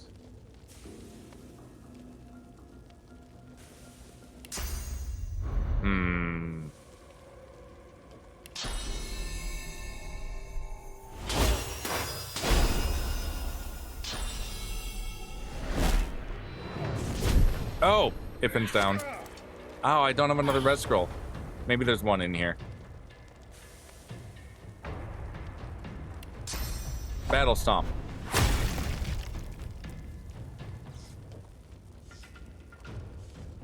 Smack.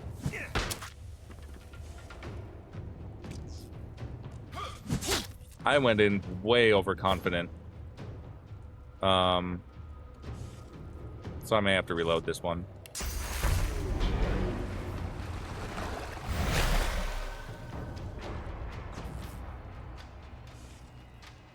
Let's see. Armor of Frost on GGobbie. Shield up.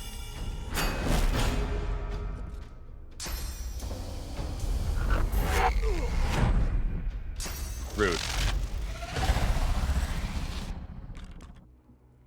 Oh, there's a cursed blood cloud. That's cursed electrified blood cloud. Yes.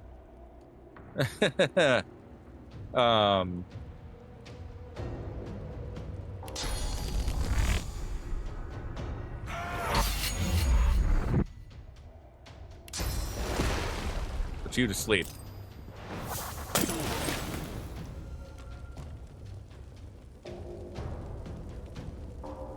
You provoke you. Glory is mine. And smash. Beast.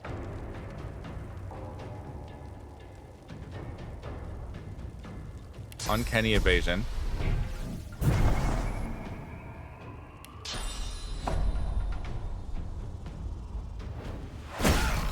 Knock that one down.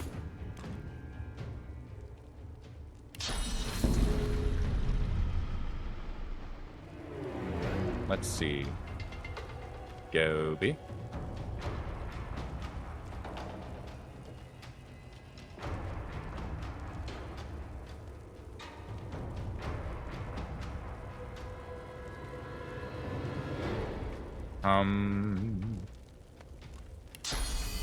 Gonna flurry.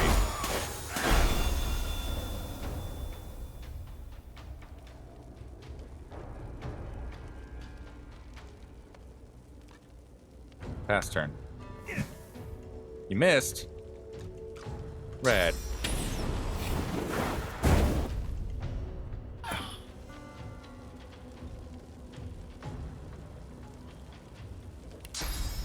No, you get on fire.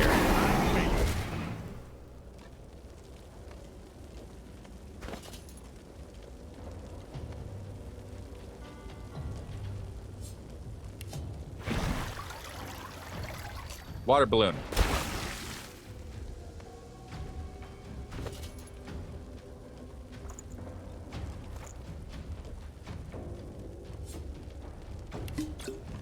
There we go.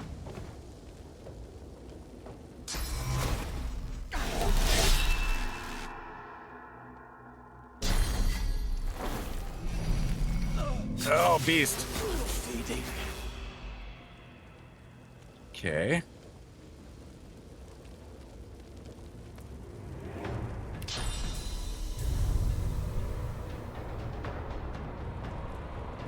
Or you over there.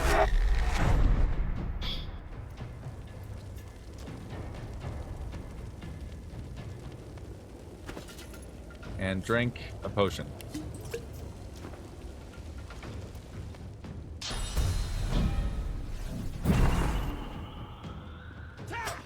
Oh, dang. He used uncanny evasion.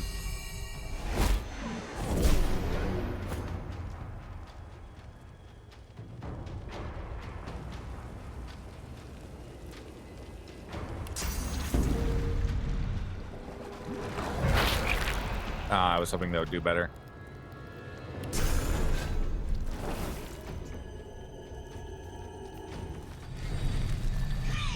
Try and get third mate down.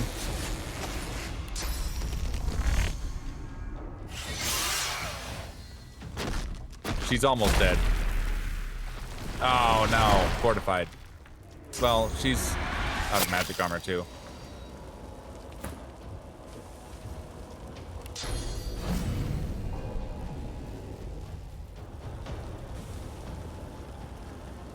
Alright, move up here.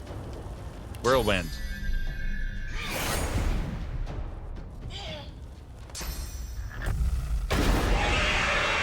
Oh no. Beast, what are you doing? That's fine. It's actually kind of helpful.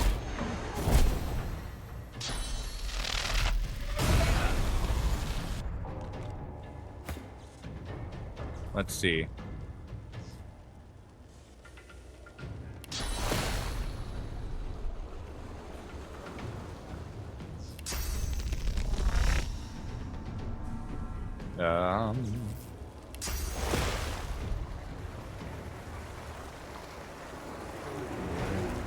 Beast. Put him to sleep. No more magic armor for him either. Target's too far. I have 1 AP of movement that I can use freely.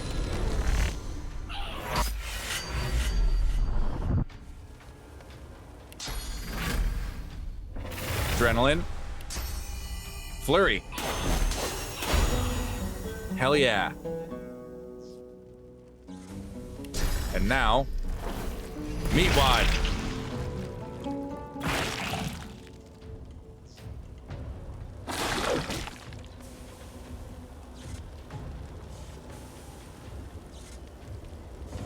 Oh, I forgot to mention it. Thanks for the follow, mostly bad fly. I saw that while I was on BRB. Forgot to say something, and this is why I was working on my alert today.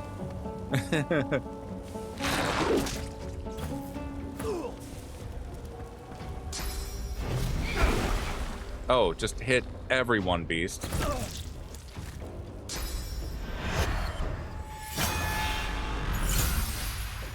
That.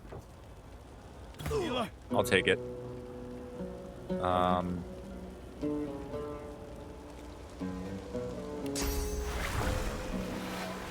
ready. Okay.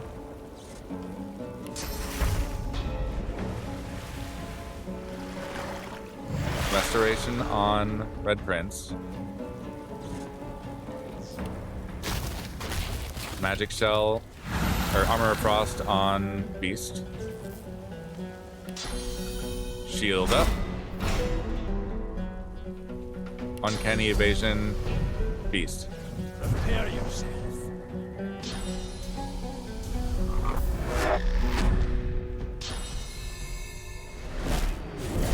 Yeah, better that he goes after GGobbie. Yikes. Oh, beast resisted death. Okay.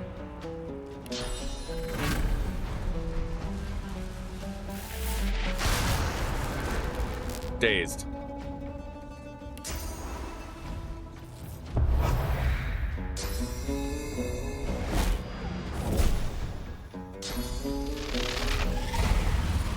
Ow, GGobbie.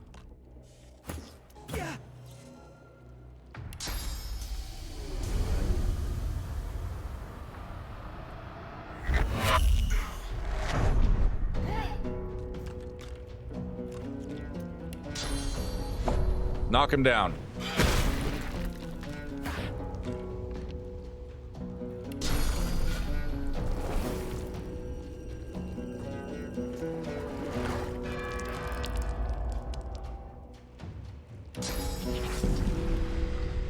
Bloodsucker. Nice recovery.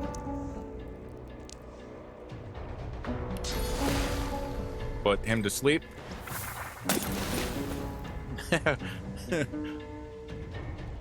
We got 3 of us left, and one of them's hanging on by a thread. Provoke.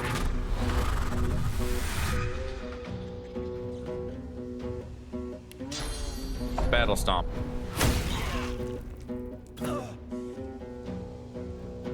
Beast, shield up again.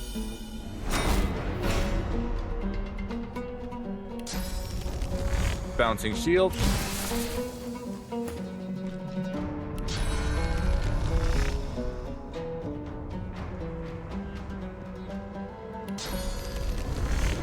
Backlash.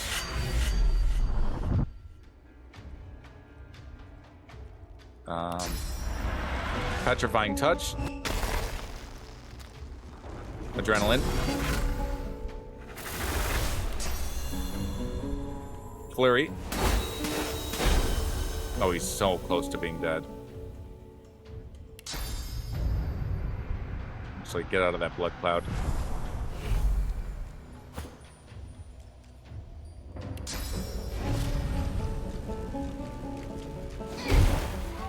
That one's dead.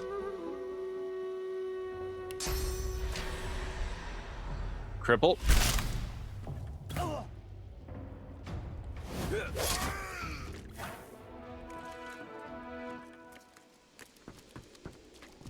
Okay. F5, I guess. GGobbie.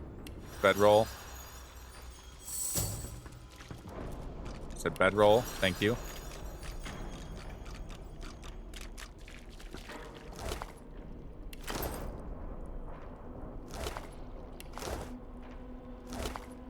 I killed all 3 of them in the same spot.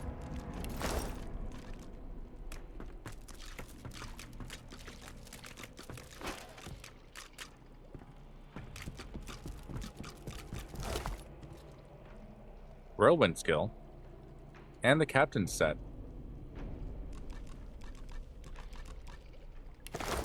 Did I forget to grab the captain's gloves? I think I did.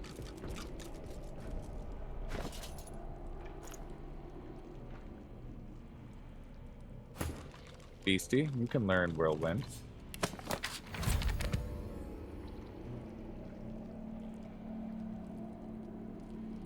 And Ifin, can you learn? Oh, Ifin, you're dead.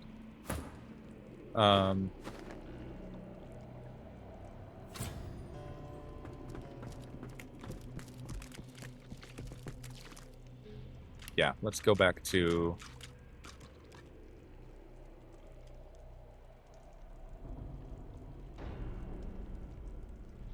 Madia's Sanctuary.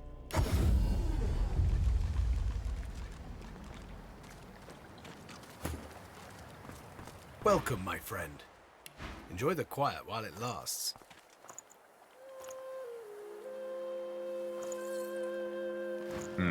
He doesn't have rest I know you rolls. seek answers. I'll tell you what I can.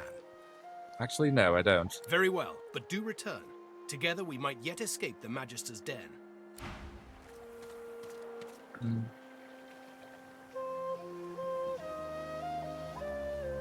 Exter is the one with the res scrolls. The young man has abandoned. Thank you. Now with... Oops. The young man has abandoned the maps and now prepares his armor with happy urgency. He sees you approach. I will buy 3 of these. I pray you see. Garrett's back. He's here to take us home. Thank you. Now... I already did that dialogue on another session. Ifin is a pile of bones. Good work, son. As you command.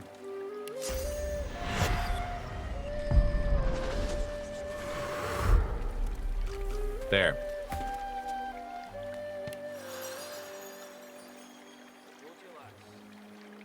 Yeah, welcome in, mostly Badfly.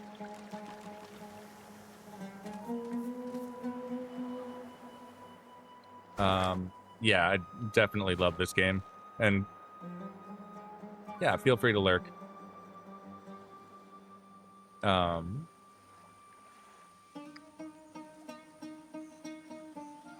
So, I mentioned it at the beginning of stream when no one was here. But my, just before stream, I put in a couple of new chat commands. They're pretty standard for some of, like, the bigger streamers, but, you know, I'm kind of adding little by little to the channel. I've only been doing this since, like, January.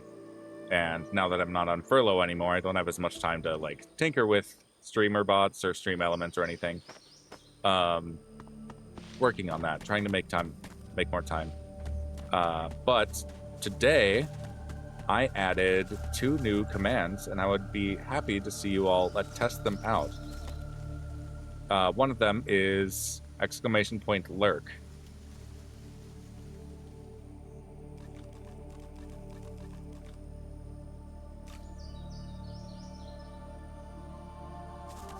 Yeah.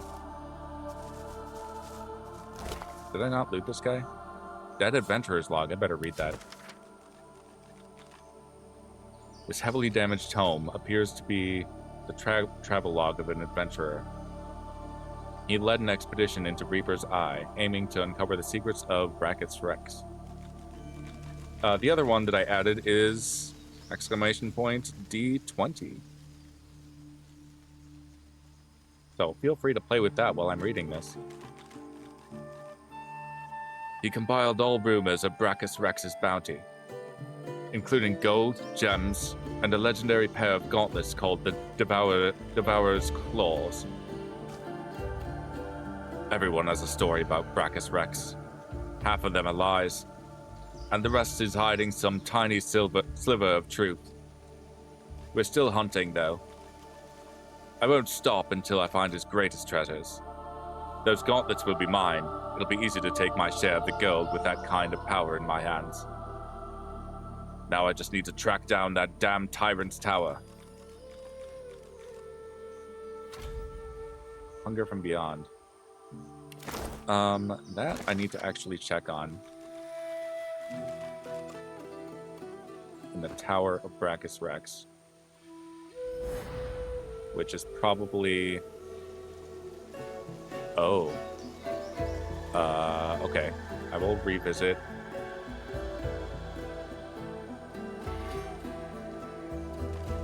Yeah, I will revisit this. Ruined Castle. This is where I met Gareth. Or rather, rescued Gareth.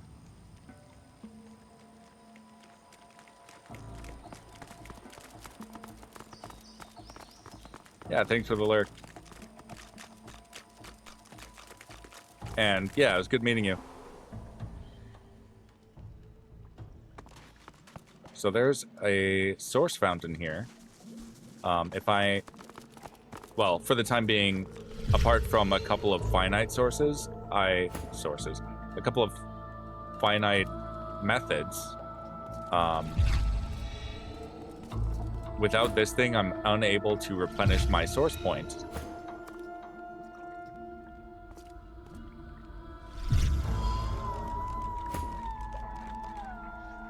Did I not loot that crate?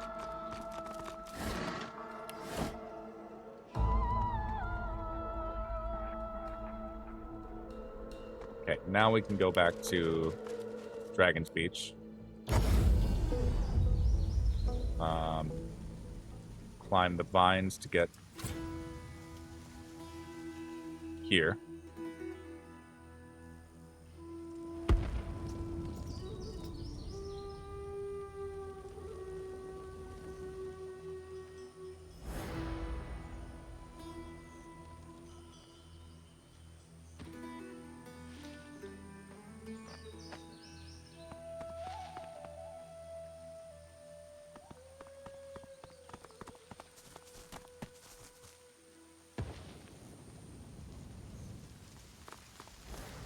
Did I grab the skull? Yeah, I grabbed that skull already.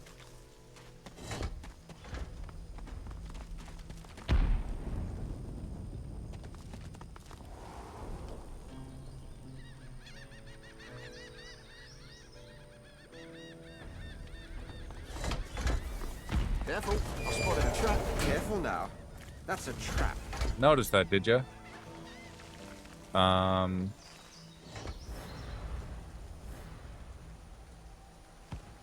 I want to be getting over there. So, cloak and dagger. Maybe this will bring the others with me because they're grouped to me. Yeah, that's handy. So there's one thing I need to get in here. Where was it? Not back there.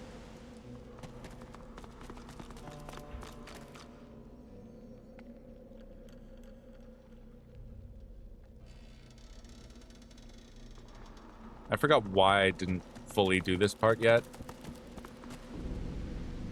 I think I was maybe either missing source points or I didn't have the bless spell set. Right, yeah, I didn't have enough memory to set the bless spell. It's not that I didn't have it.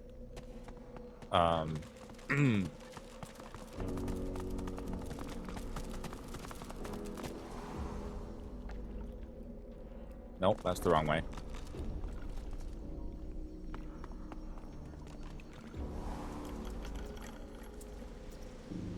Not that way.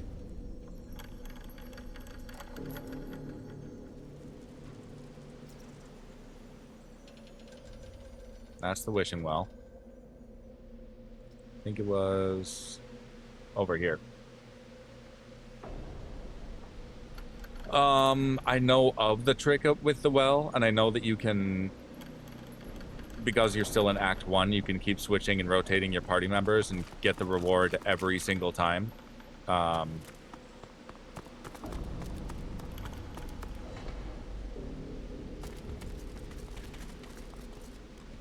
forgot the exact trick with the well, like what you're supposed to do with it, but I did get a reward from it.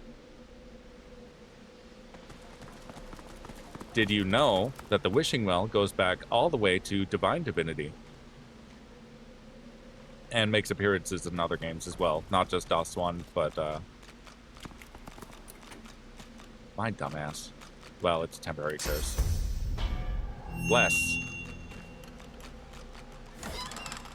There we go, Devourer's The Claws. heavy gauntlets are cold to the touch. A prickle travels up the back of your neck, warning that you're being watched. Oh, right, you can use the Mask of the Shapeshifter to, like, change identities. Flickers of memory fill your mind. You long for solitude. The subtle scent of parchment wrinkles your nose. Fresh ink stains your fingertips. The memory vanishes, burned away by heat. Ash falls from the sky as a growling whisper addresses you. I see you. And inside you is the strength I've been looking for. And whose memories were those? Patience. You must prove yourself worthy of such answers. You must find that place of longing in the home of a young scholar. I will draw strength from there to speak again. As the heat around you fades, the desperate memory returns. It claws at you, trying to take hold, then slips away completely.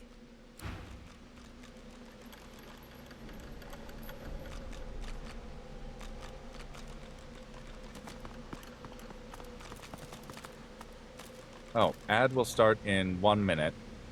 I'm not going to be doing anything super important for the next few minutes, so I'm gonna keep going. You know, if you have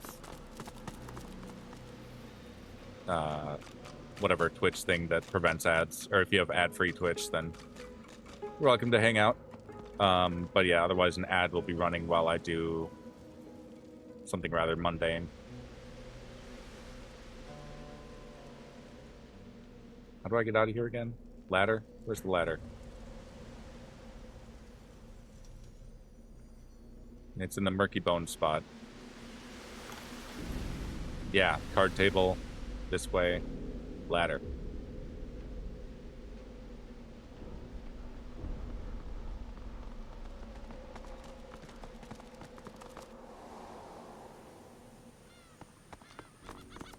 Oh, the ad started already. I misread that. Or maybe it already went. I need to get alerts for the ads. I need to get that figured out soon, too. I better make, like, a to-do list on stuff to do for the channel.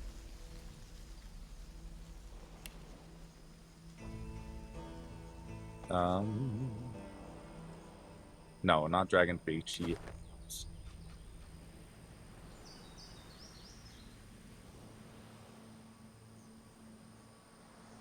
I wanted to go down here, and I can.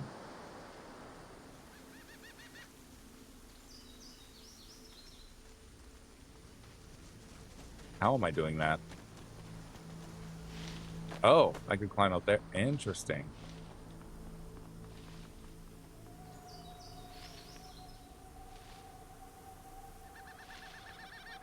I never looted these.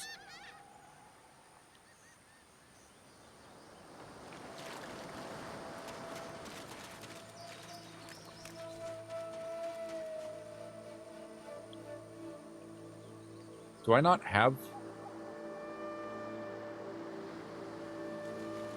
Do I have the full set now?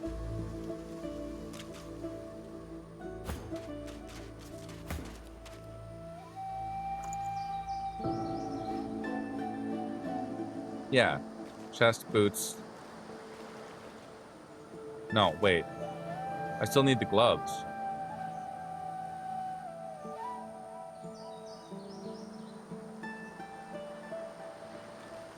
Right? No, it's 3. It's only 3 pieces. Okay. Well, that's an upgrade for me either way. So's that.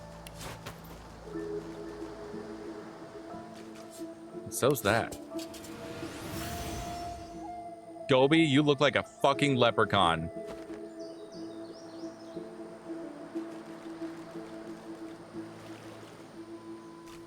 Sadly, I'm terrible at Scottish and Irish accents, but enjoy that image. This is the most Irish thing I may have created by accident.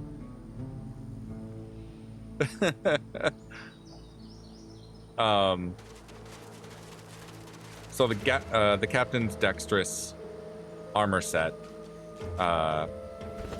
is a very fun one. Are there gloves I can be upgrading? Deal with that another time, I guess.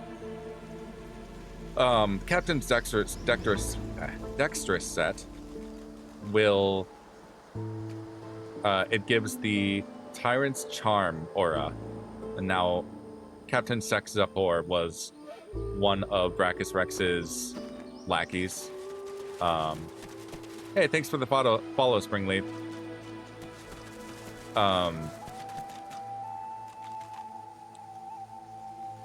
And he was gifted with the clothing that has a powerful charming aura, which he used to enchant enemies and make them fight each other. And now I have that power. So mechanically what that means is if a character has no magic armor left, and they move, specifically move, they have to be the one moving within my space, and they are an enemy, they will be charmed and become an ally temporarily. What's really funny about this is I can, if I see an enemy is missing its magic armor, I can teleport it next to GGobbie, who's wearing the armor set, and it will charm them. So you can force this condition, and it is very funny sometimes. I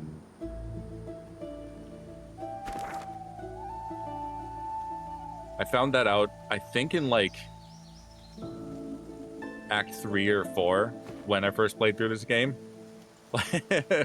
I was just kind of messing around and you know, threw an enemy. I was playing with my ex at the time, and yeah, I threw an enemy next to him, and he was wearing this set, and it like triggered the charm effect. I thought, oh, that's extremely useful. So I kept trying to set up that scenario. It ended up being really useful because he was using this armor set for like almost the entire game, if not the entire game. Anyway, we have Captain Sech Zapor's armor. We have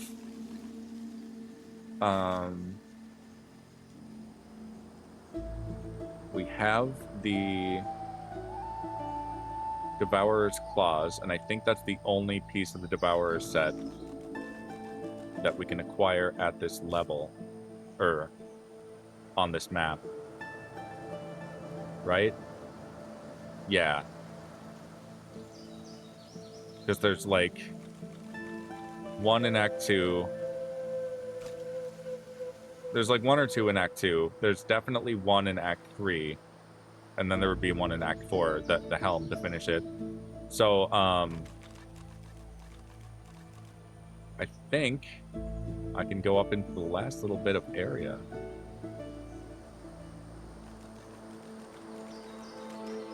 Which I don't have specifically unlocked yet. Go to Dragon's Beach. Or I don't have a waypoint for it unlocked.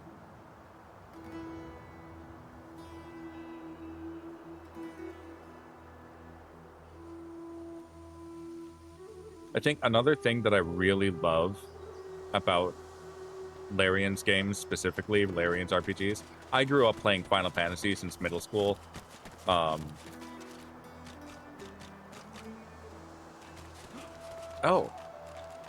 hello.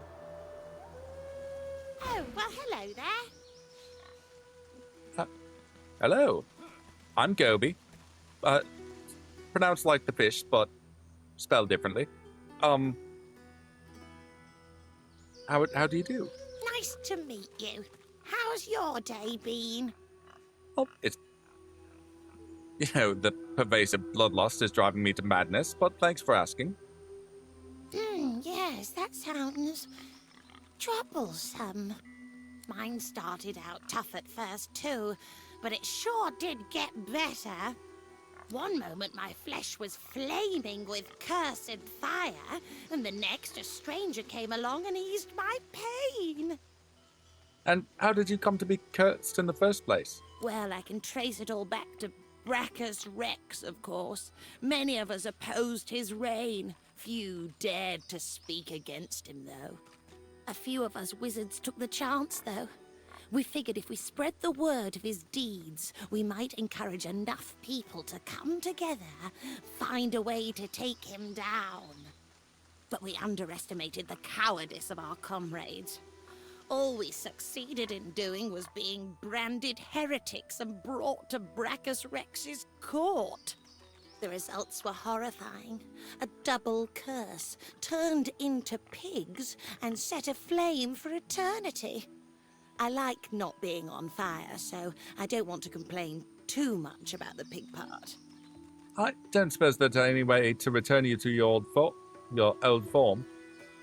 I'm not sure. I have prayed to Armadia, but she offers no answers. Oh, I suppose you are a wizard. You know there's a sanctuary to Armadia nearby. Really? There must be a shrine there. A big one. If anyone can restore me to my previous wizardly self, it's Armadia. I'm so grateful for this news. I'm going there now to seek Armadia's blessing. Thank you. Thank you.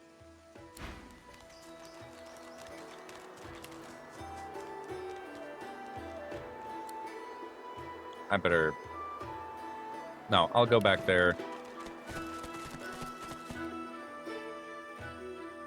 After I get the waypoint.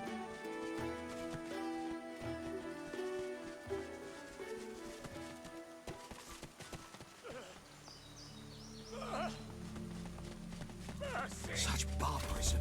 The Seeker's head twitches upwards as you approach. His eyes open a fraction. He struggles to focus his gaze upon you. A low moan escapes his cracked lips. His eyes close, and his head sags forward. You thought you'd already seen the full depths of Magister cruelty. The next Magister I meet is going to suffer. There's nothing to be done. Let's keep moving. A blade through the heart would be a kindness to these lost souls. We should keep moving. We don't want to end up like them.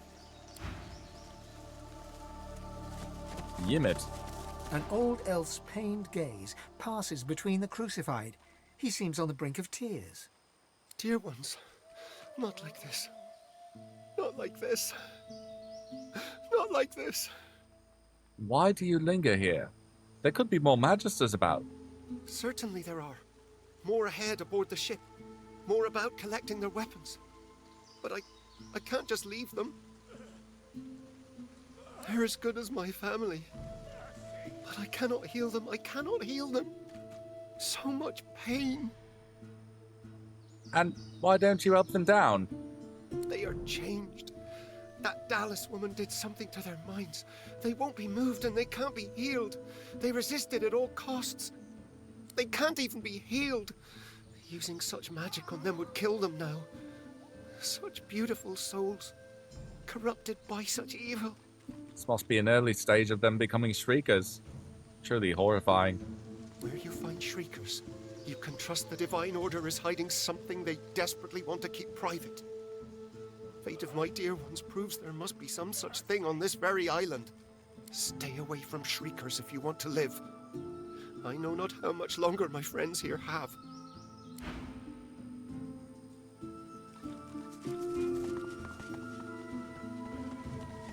F5.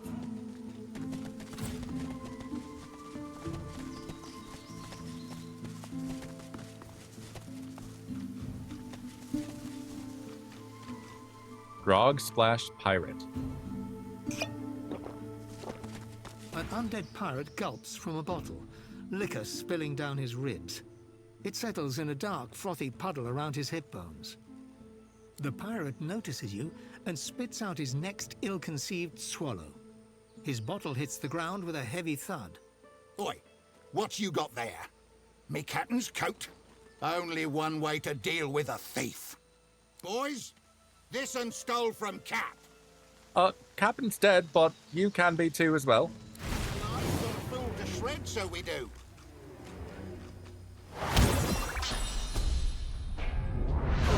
Ow. Alright. One of you has lower magic armor than the rest. They're all level 7, I'm level 8. This should be good. You.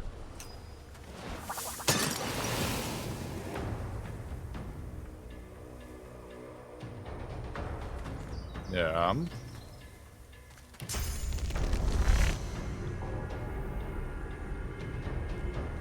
Backlash. Backstab.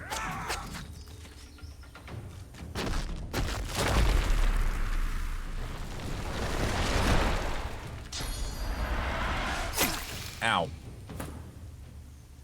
Okay. Oh, I'm blinded. Move over. Shackles of Pain.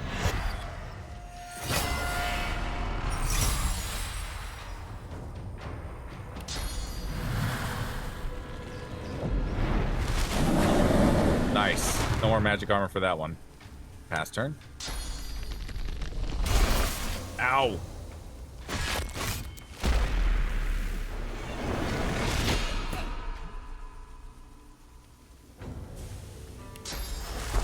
I'm gonna give Beast first aid. I'll yield to none. Now fortify Ithan.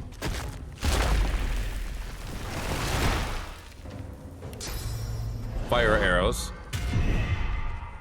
And encourage.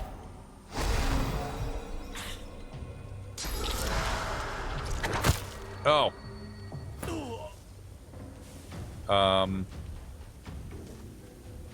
Well, now to show off. Oh crap, first aid didn't. Well, that's awkward.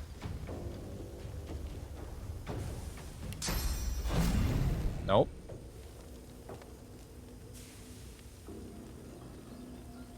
Shield up.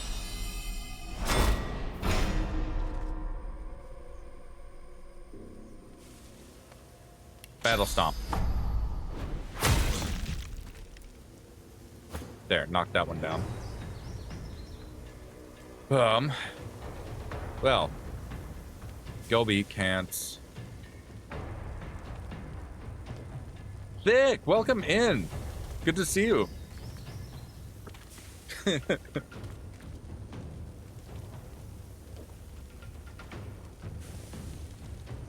Yeah, love this game.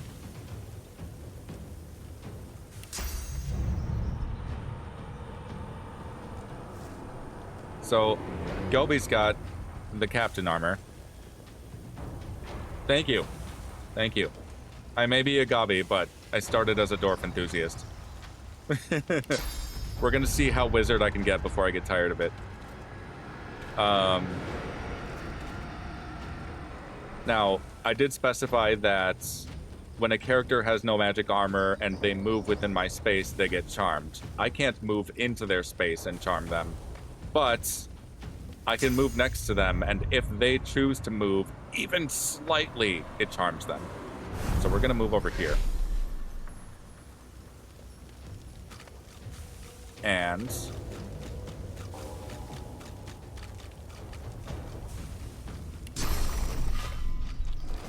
knock out more of this guy's physical defense.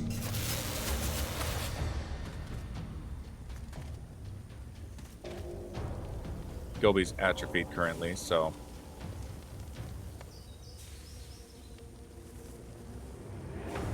pass turn.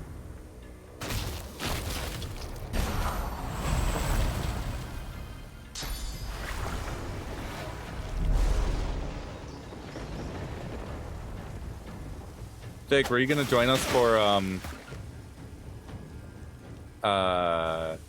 Saturday's peak with the Michael Bryan crowd?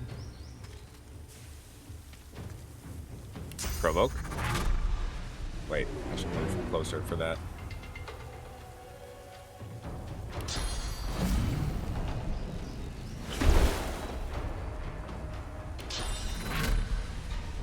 Oh, I just traded one for another.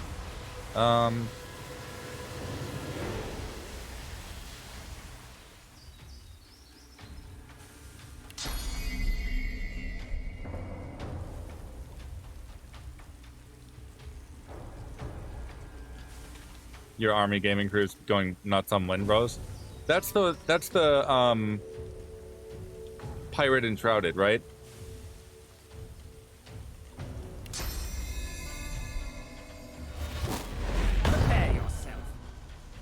I think it's becoming more and more apparent, especially as I'm streaming, that I need a new computer, so unfortunately I won't be streaming any new game.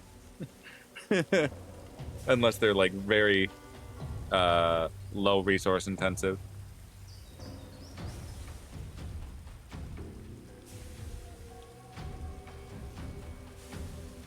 More similar to Ark, but with pirates. Yeah, so enshrouded with the voxel-based, like terrain manipulation, that kind of thing.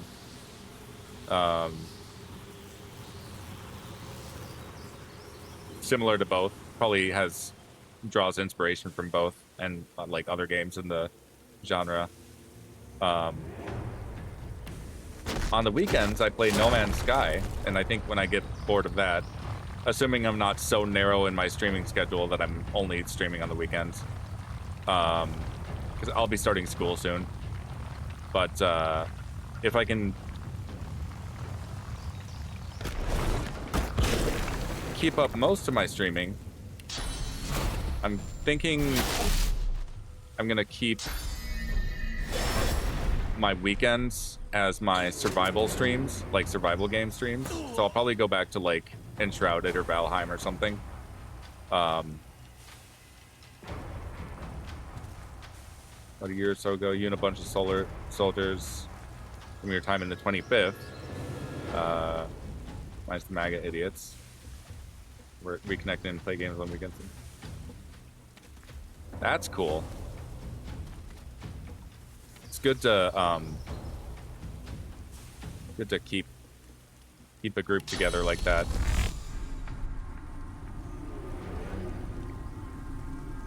Face hair? Have I met face hair? I wonder. Glory is mine.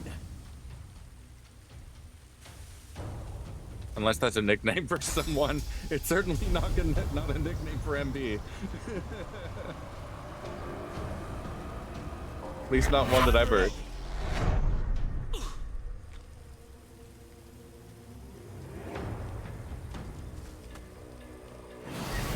Oh, yeah.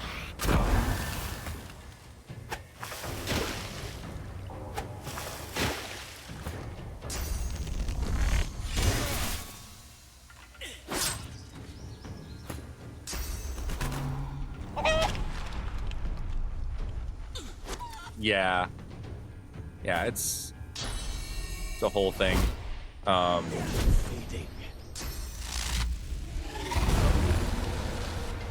Comeback Kid Beast. Oh, well. Oh, I didn't realize GGobbie had that. I think I do still have... I wasn't expecting this fight to be as hard as it's being.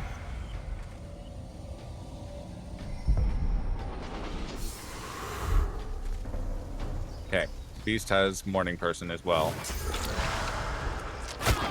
GGobbie's down. I did save before this, so. Let's raise GGobbie up here. You want to play the new Solasta, but you're holding off till it's finished? Yeah. That game looks super interesting, and I don't mind cheesy voice acting and storytelling. I love Divinity Original Sin 2 and even the earlier Divinity games. And like, the cheese is part of the charm, you know? So I'm considering my PC probably can't handle the new Solasta 2. I'm thinking, you know, if I have time between work and school, I can get my hands on Solasta 1, maybe I'll look into it, but there are so many games and franchises.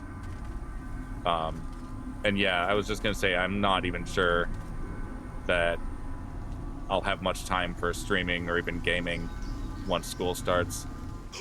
Over the summer, I'm just doing one class, and it's a ceramics course, so I'm like hoping that'll ease my way into certain stuff, but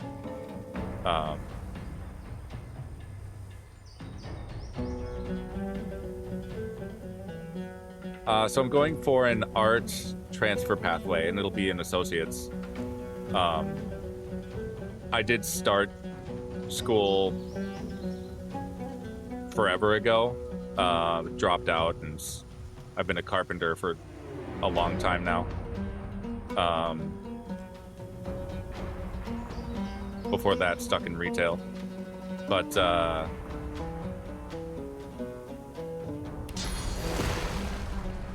yeah, I was one of those that got duped by the Art Institute's chain of schools. If you remember the ads for those, they got sued into the ground. The Biden administration actually looked at that and was like, "Hey, we want no part of this anymore." So they, I think that's why my loans and, you know, any loans related to that school got canceled. Because they way overpromised and underdelivered as far as like higher ability and all that. And I was one of those that went to that school for like game design too. They were really trying to sell people on that.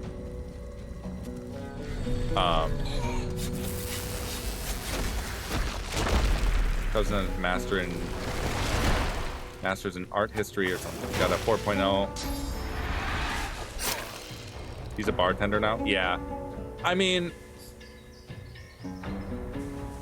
I'm almost 40. Like, even if I do end up with a whole bunch of student debt, it'll be much shorter lived than what I racked up originally. It'll still be a pain in the ass, don't get me wrong, but I think I'm more looking for formal training in art. Just to advance creatively, you know? I want to deepen my capacity to make things.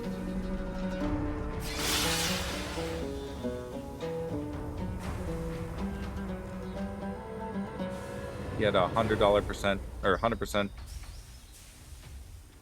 He had to 100% move if he wanted a good job in it. But he got married and had a kid, so he couldn't really move. So he bartends for now. Yeah, and that's the thing with me too. Is like, I don't have kids. I'm hopelessly single. I got all the no responsibilities apart from myself. So I figure I can.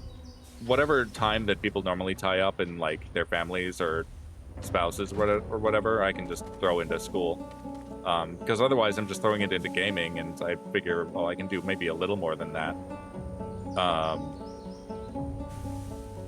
And if school can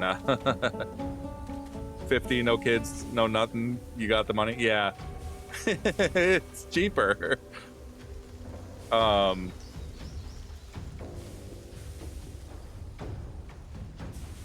See what's our situation. I'm not fully paying attention here.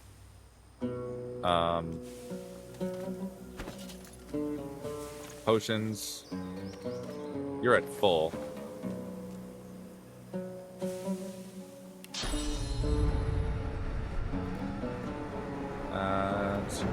Cloak and dagger up to here.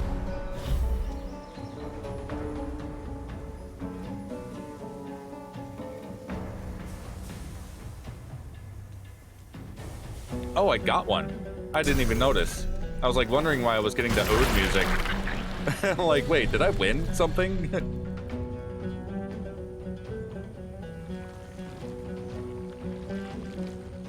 Meat wad pop.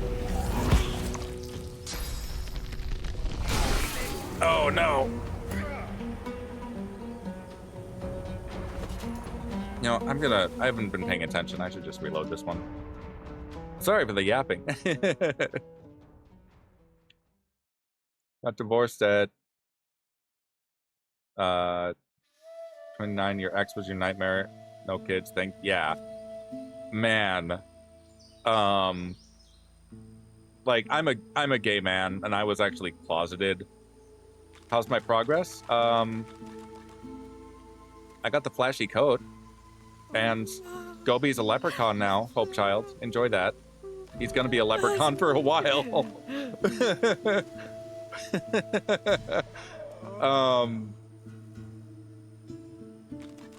I met the dragon guy. What else did I do? Lots of errands after work. Well, you didn't miss... I mean... Yeah, I guess I have been going for a couple hours now. But,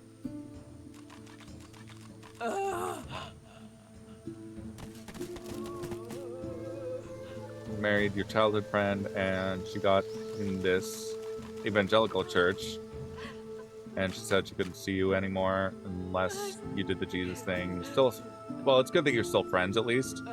I know that can be rough when you have even just a friend that has like a vastly different ideology than you. I've definitely had a few fallings out.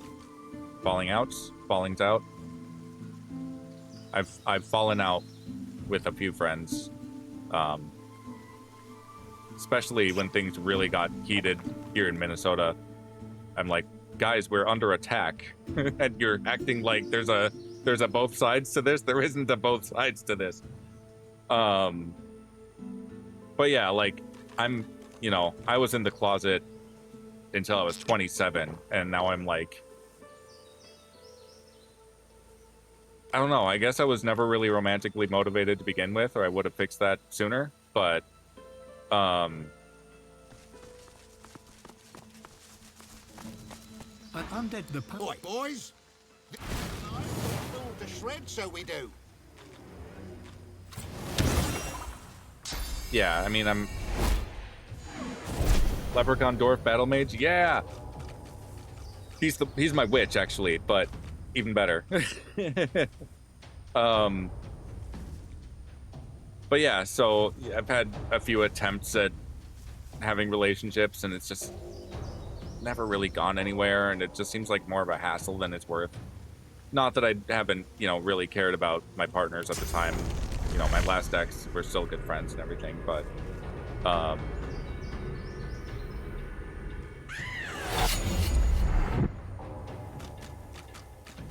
thankfully, one of the benefits to being gay is that if I somehow ever have offspring, someone will have planned it. It will not be an accident. It will not be a surprise to at least someone. Let's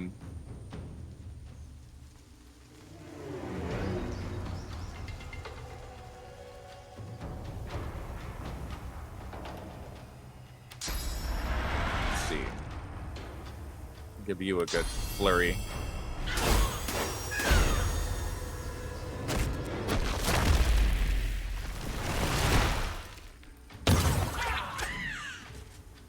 Nice op attack, Gobbie. Making it rain.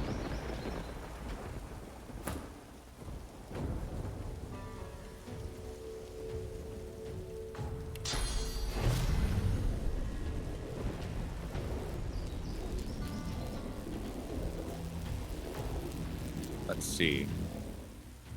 This guy. Let me scoot this way. Provoke these two. And Dragon Blaze that guy.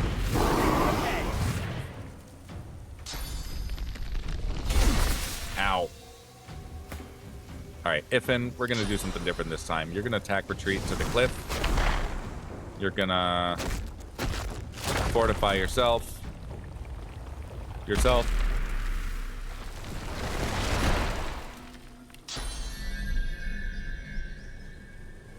Gonna sky shot this guy.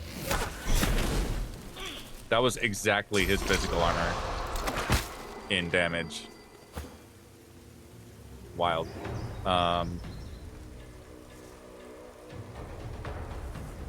Just never have to feel obliged, obligated though. Life is rough enough with all the crap you have to deal with. Yeah.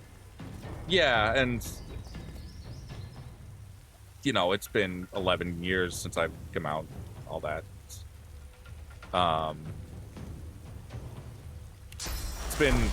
It was an adjustment at first, but I think it settles in pretty quickly, especially things getting more accepting over time and everything. I don't feel as alien as I used to.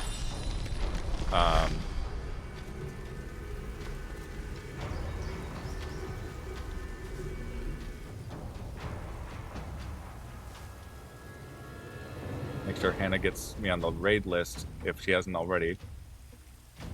If I'm ever on with the stream. Yeah! That would be enormous. Man, I'm learning so much how important networking is for streaming. And just, making friends, knowing the right people. And I think it's like any other entertainment form and any other thing in general too. Like the people you know, right?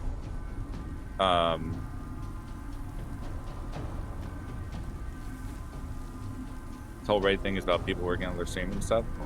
Nice. And I'm certainly working on that. So first hour of streams starting yesterday have been me doing artwork for my streams. You may notice somewhere in my overlay, I think it's above my portrait. It's kind of covered up right now on my screen, but I have my logo. I did that. I'm the Graphite Goblin is my name, GGobbie.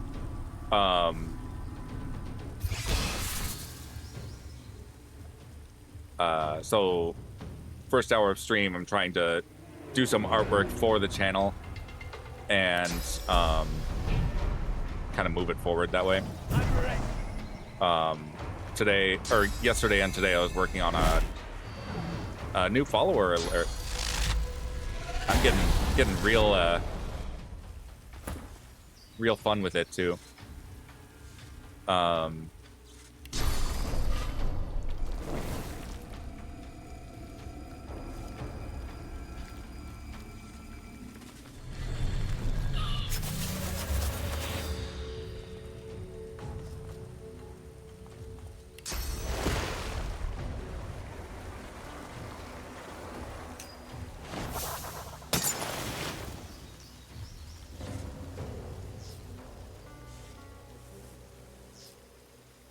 You're pretty active in the MB Discord for tech and stuff? Yeah, I will definitely need some advisement on, especially alerts and stuff. I noticed, like, MB and, like, a lot of the bigger streamers, I was in Seth's stream earlier, so many alerts, so many sounds, so many things, and, like, he's also hearing that himself. And I'm sure I could just Google it, but it is good to have people that I can just ask directly, specifically what I'm looking for, and have an answer. Let's see. But I'm really enjoying streaming. I've been doing it since like January. I thought I was going to be more of a YouTube streamer, but then YouTube gave me a copyright claim on Bravely Default. So I'm like, you know what? Maybe I like Twitch better. So now I'm having to learn a whole bunch of Twitch terminology and culture and all that. Let's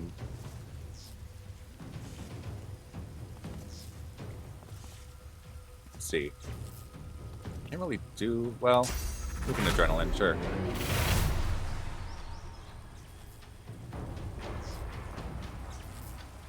There is a plugin for OBS for it. I used it, and I'm not sure if that's what was draining my resources or if there was something else happening in the background, but I'm nervous about either my processor handling it or if I need to upgrade my my ISP service.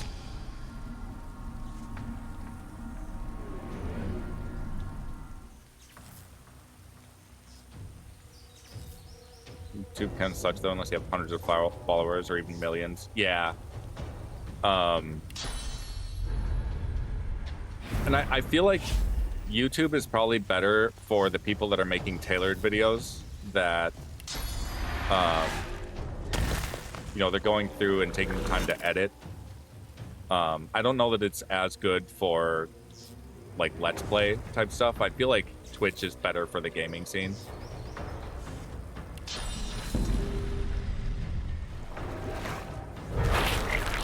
Small healing on Red Prince there.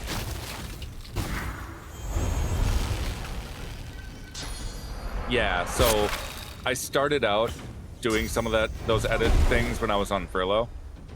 Yeah, I had nothing but time to work on the channel. Give Red Prince some first aid.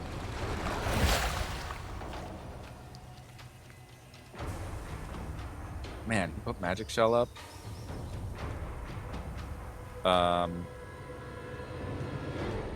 You know, we can sacrifice a source point.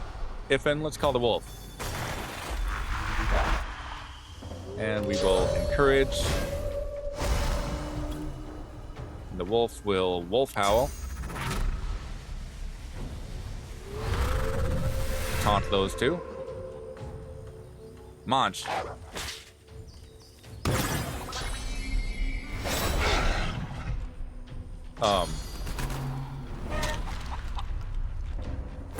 Well, Wolf is now chicken. That's fine. They're still taunted, or this one is. Let's see.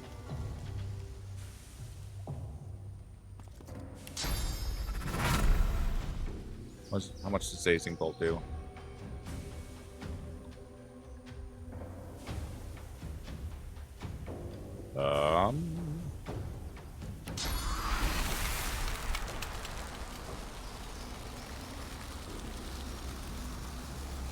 No.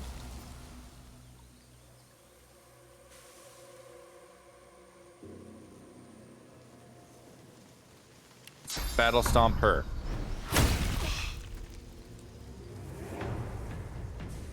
And then Battering Ram him. Hell yeah, Beast.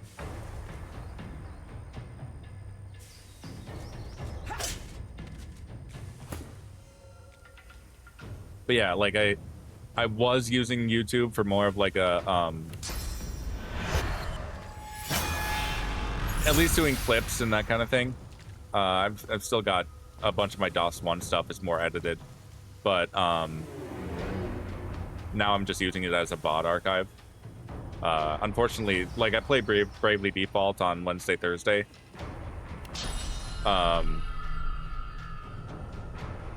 And now Square Enix is like getting on, not Square Enix, but some company is getting on my ass about copyright. And I'm pretty sure they don't even own the song. Not only that, they're claiming that there's a song in there that isn't actually on there. Because like the boss theme, apparently on some arrangement album somewhere, there's a vocal version of it. And they're claiming copyright on the vocal version, but I'm like, this is just gameplay footage. That version of the track isn't even in there. Yeah, it's kind of hell. Yeah, I feel like maybe YouTube's just one of those things that's been around long enough that like kind of collapsing in on itself with all the like procedural errors and protocol problems, conflicts.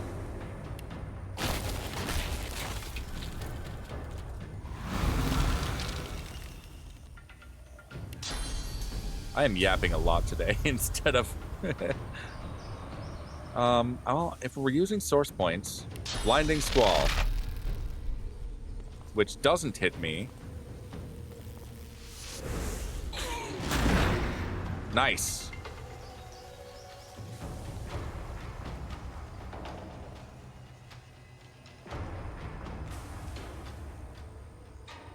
YouTube definitely should punish the people that are like making their platform worse. Because like I mean that's turning me away from using it. I'm technically using it as an archive, but I could be bringing in so much more viewership, you know, assuming I had time. If I were like, you know, someone starting a new channel and actually bringing in solid numbers.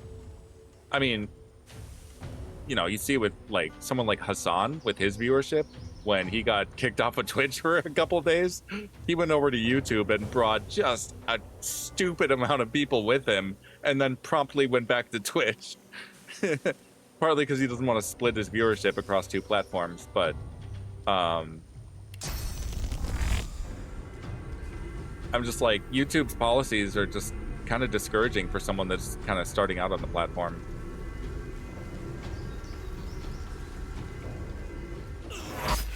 Here I am saying all of this, and this bot is gonna make it onto YouTube, whether or not anyone pays that close of attention.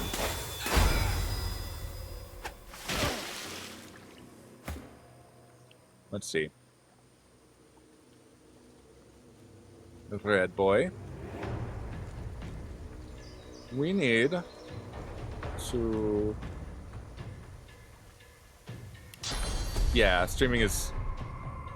And that's something... Like, as I'm starting to get more viewership, I'm like really glad I've got people to chat with, because I feel like is mine. Even if you're just lurking, it it's more entertaining, at least to me, to listen to an actual conversation rather than just like the streamer kind of just calling out what they're doing, which has been mostly what I've been doing, is just listening to myself.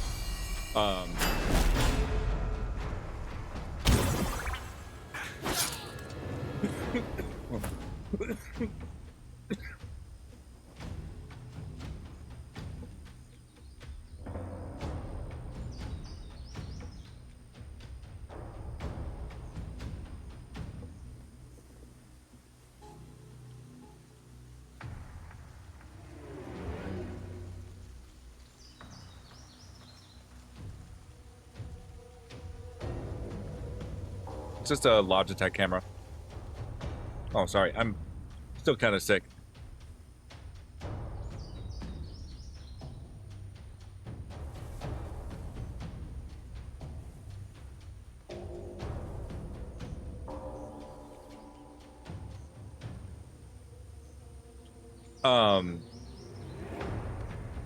Yeah.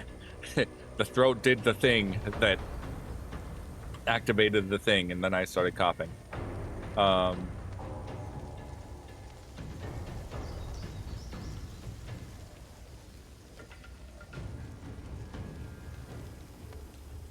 Nice sky shot, you. Yes. And shoot.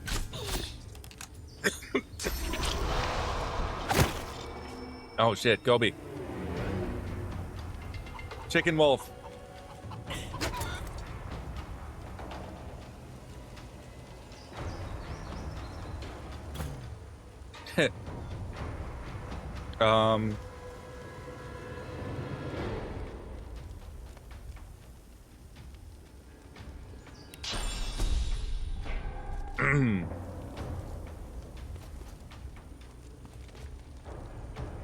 Beastie, what are we doing?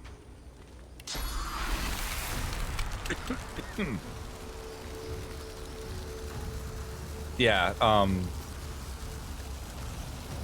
have a an educator friend that's did I only hit him with one of those?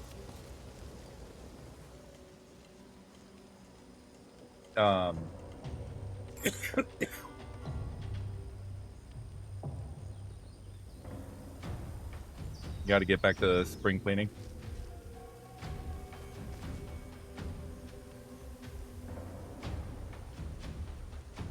Yeah, I'll definitely hit you up for tech stuff. And I'm gonna have ideas. Yeah, so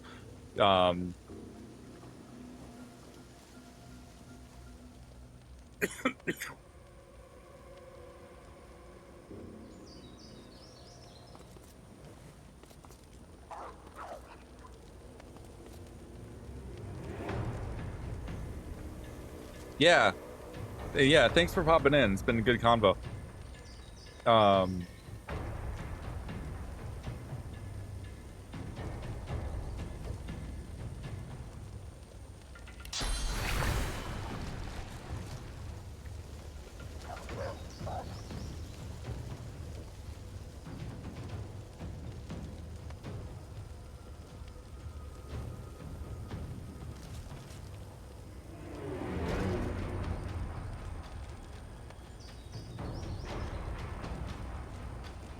Sooner or later, I'll stop coughing. All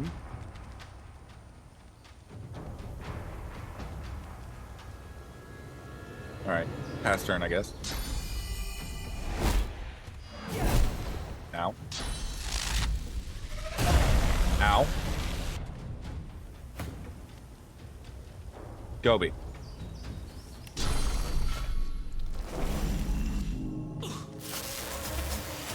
Steal some health. Make it rain blood.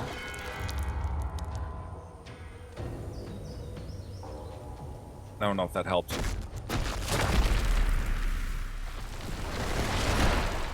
That bitch. Oh! She hit herself with Shackles of Pain.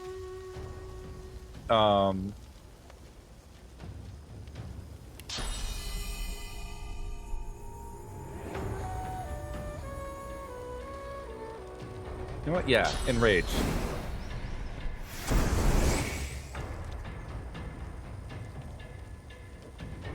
And battle stomp.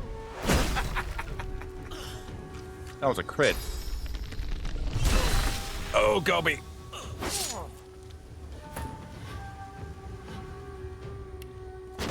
Fortify Gobbie. Prepare.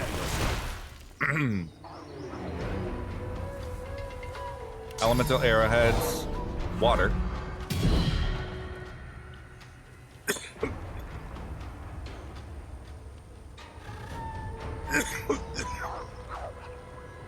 Oh, I killed that one.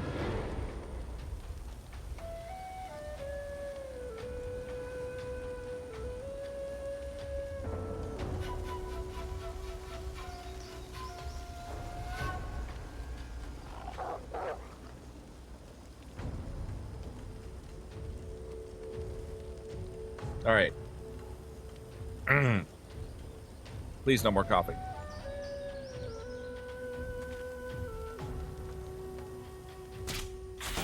Nice.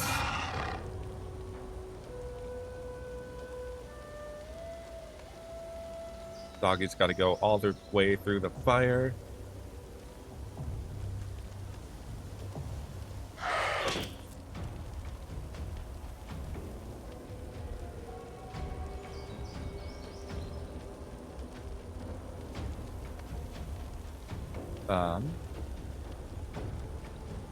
Pass.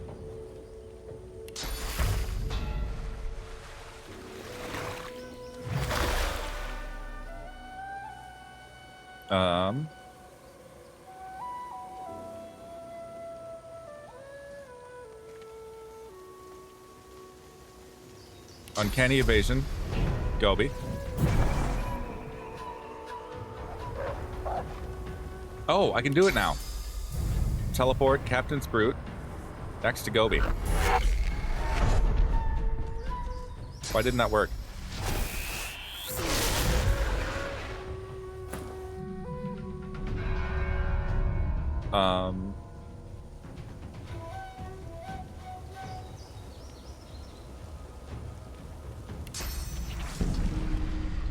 Gobbie, Bloodsucker on yourself.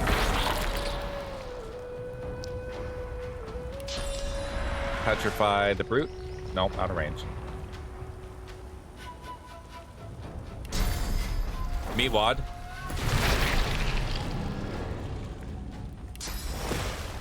Chloroform. That guy.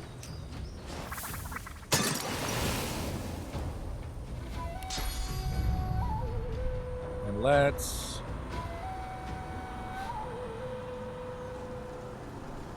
No.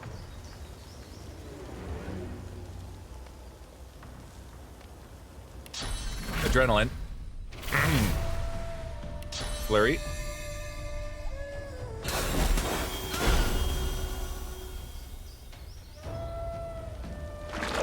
Beep. Bop. Good job, Meatwad. Why didn't the... Weird.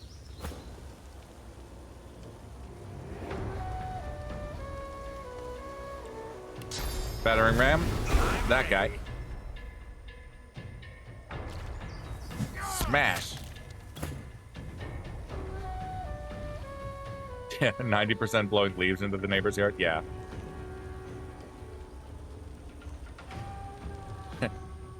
Bulbasaur, Razor Leaf.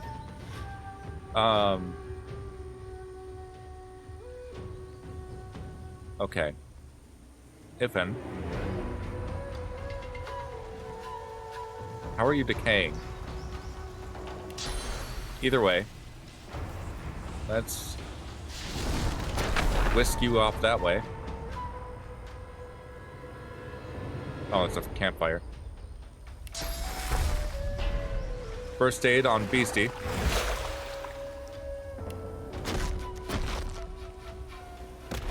Slow that guy down. Oh, he's almost dead. Wolf can't climb ladders. Well, maybe it can. It's just maybe blocked. Last turn. Beast.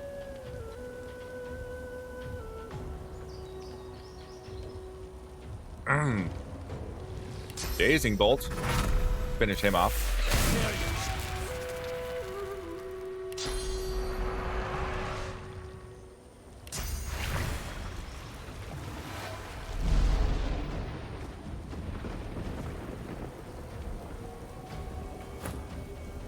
All right, dagger's back.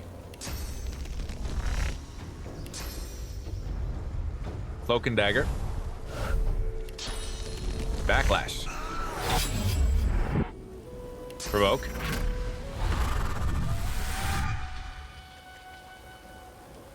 Smash. Almost. Shoot him. That one's so much better with me paying more attention. That was fun though. We got a visit from Thick.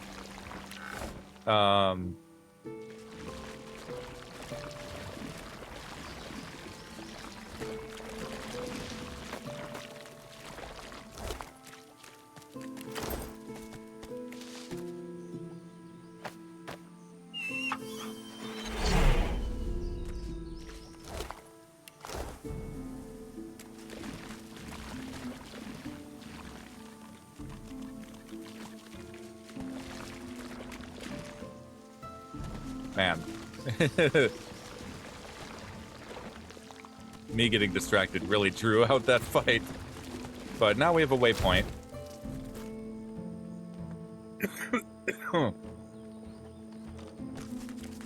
Smoke, blood and carnage. The Magisters didn't spare a single seeker.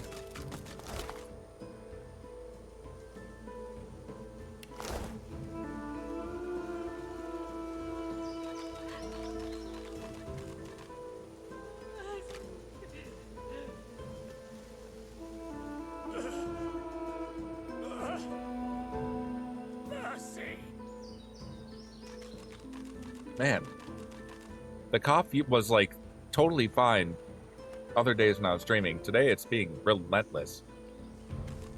Right,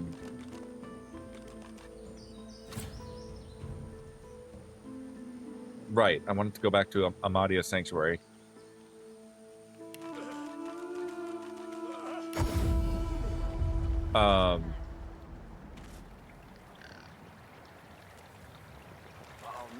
So see the back of these swamps.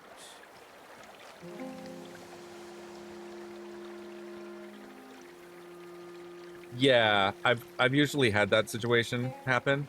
I find if you make your main character,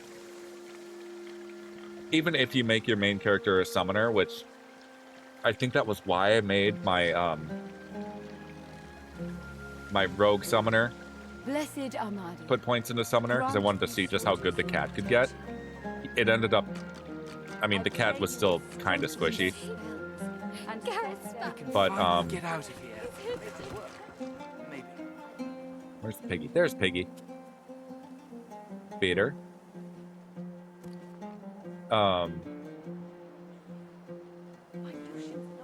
But yeah, the cat early game and situationally can be very useful.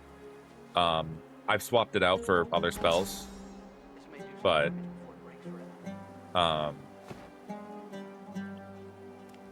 the kitty swap was really useful for a few fights in this playthrough.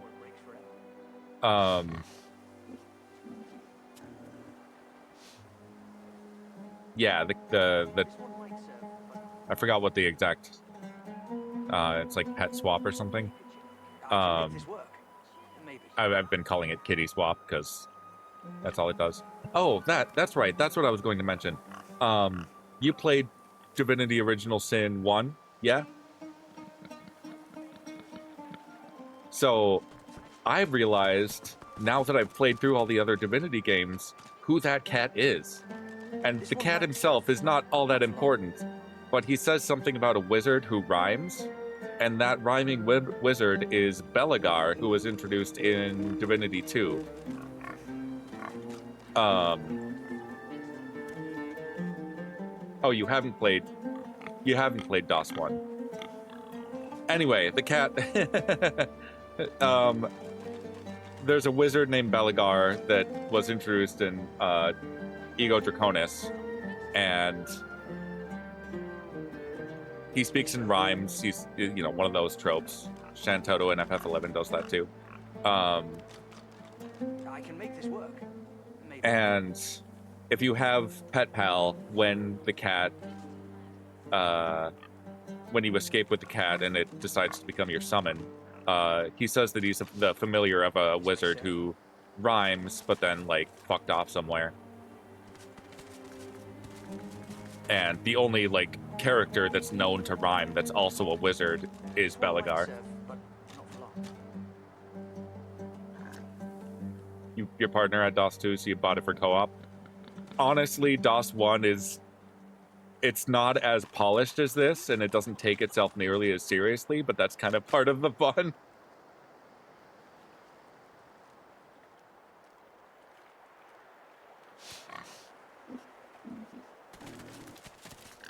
Yeah, Belagar is a character. He's very theatrical. Belagar! I really like Belagar. I hope he makes an appearance in the new game, too. I don't think he dies in Ego Draconis, if I remember correctly. Thanks for sending me here. It's quite beautiful, isn't it? I've prayed to Amadia real hard, but I'm not sure it's done much good. Still, a wizard trapped in a pig's body. Any ideas? Have you tried getting in the pool? It's quite steamy and blessed, if you ask me. Oh, what a grand idea!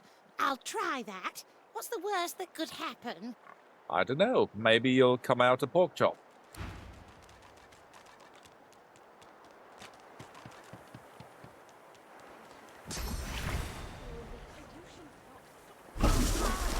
You have heard my prayers. What miracle? Yeah,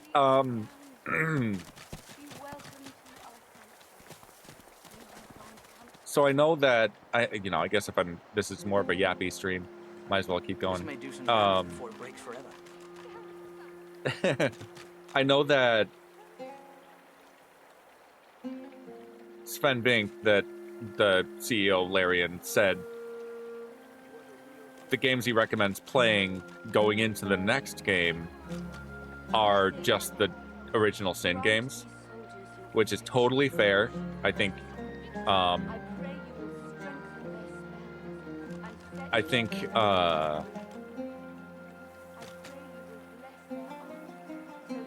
they're probably more in line with the expectations that he wants to set for the new game, because Ego Draconis and everything before it, and also Dragon Commander This one might spin-off, serve, but not for long. they're all more action-oriented, and there are some tidbits of lore, but especially Divine Divinity was heavily retconned. And that's one of the things I'm, like, wanting to do with my channel. I started with DOS 1 when I started this channel. Right after I finished Dragon Commander, I started the channel on DOS 1, and armed with all of this lore, I've been trying to, like, put more context into some of the other stuff. It was sort of funny to realize that, like, there's a faction of humans in DOS 1 that seemed like they were originally written to be dwarves, and then they didn't have the character models for that, so they just rewrote them as humans.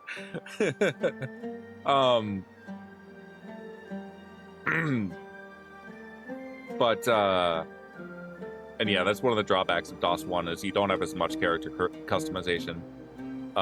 But narratively, it's very goofy, very charming. It does have some really strong dramatic moments, but especially if you take Medora in your party, there's a scene with her that, like, gives me chills almost.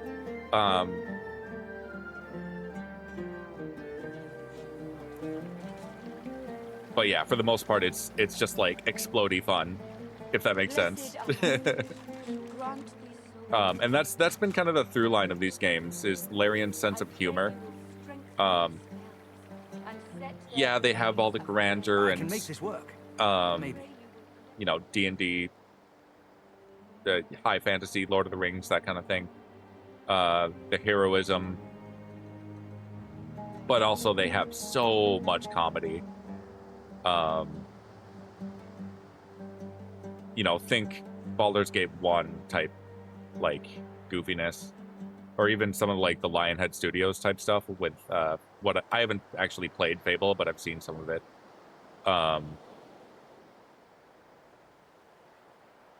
And yeah, Fable is, or DOS 1 is very much in line with that Western RPG, CRPG, you know, comedy style, and I think that's their sense of humor has been the one common element that's really stuck with the series from Divine Divinity all the way through DOS 2, even though DOS 2 is easily the much more dramatic game. This one might serve, but And up through Baldur's Gate 3 as well. That game has plenty of comedy.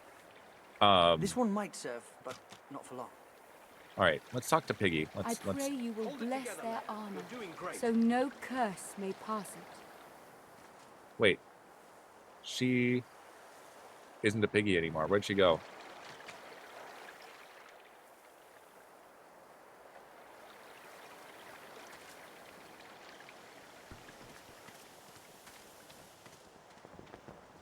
I was not paying attention. I can make this work. Maybe.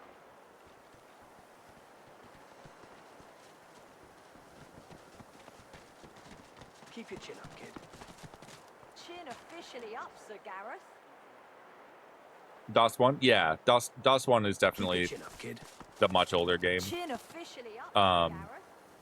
So you do have to tolerate some of the, like, lost quality of life stuff. My Lucian's locks, stop fidgeting. There she is. I actually played DOS 1 before I played this, so I didn't feel like I got downgraded at May all. you walk with Armadia. And I was able to get attached to it as a game.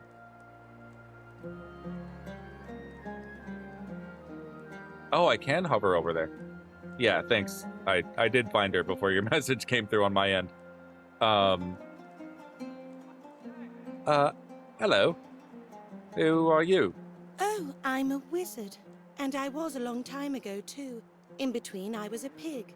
And I was on fire for most of that time. That sounds delicious. It's a long story, but I think I'll leave it in the past and look to the future instead. Do you have anything to trade? Of course. I have so little gold left. She has weapons. I forgot that's what she gives that's, like, so super good. Goodbye. Bye now.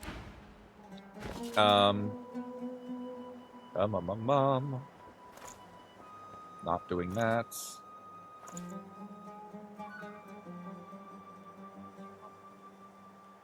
Sooner or later, I'll get another lower master point.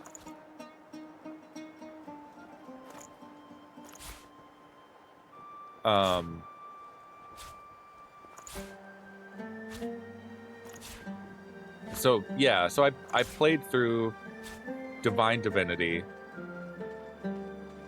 from 2002, but it feels like it's a late 90s game. But I thoroughly enjoyed it.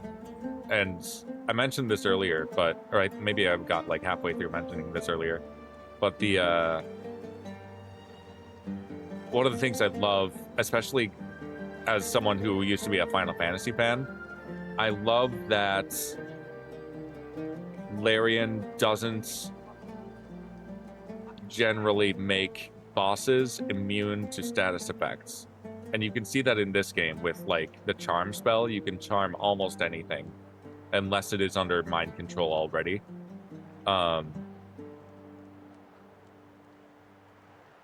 Divine Divinity, you can put points into the polymorph spell, and it basically breaks the game. It is one of the funniest things I have ever seen in gaming, where I can, and this was actually very impressive to me. I encountered a demon henchman of the big bad, right?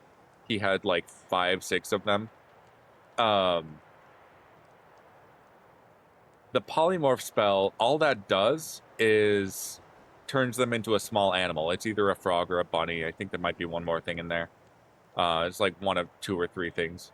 So I turned this scary demon henchman guy into a little white bunny. And then didn't kill him because he's scripted to leave the fight. He's scripted to escape. He stayed a bunny. That never wore off. He stayed a bunny, ran away from me, did his little ha ha ha, I'll get you next time speech. I can't remember exactly what he said.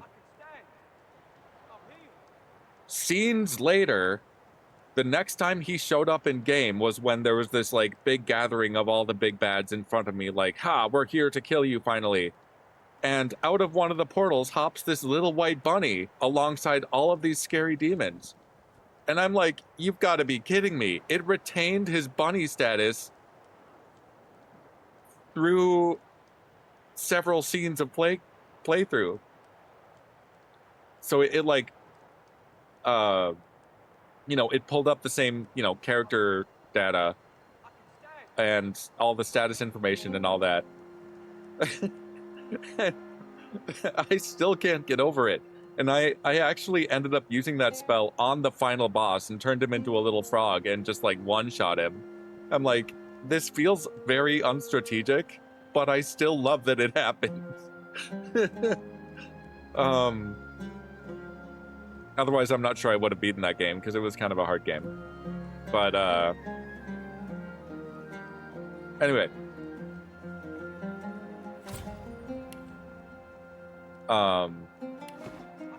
And yeah, I love that you can like turn stuff into it. Polymorph now, you can turn stuff into a chicken in DOS 2.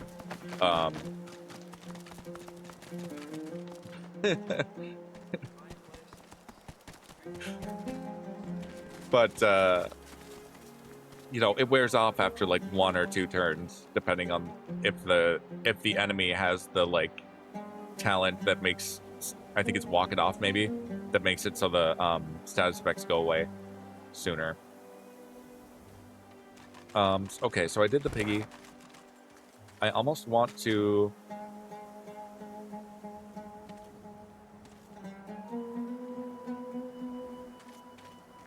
I don't want to be up late, but I'm not sure where I'm working tomorrow.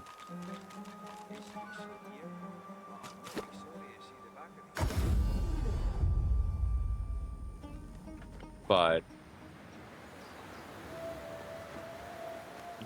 maybe while I'm recapping, I will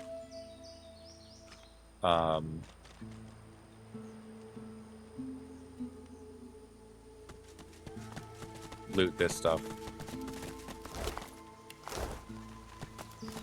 Yeah, like that was like in gaming, that was one of the funniest things that I've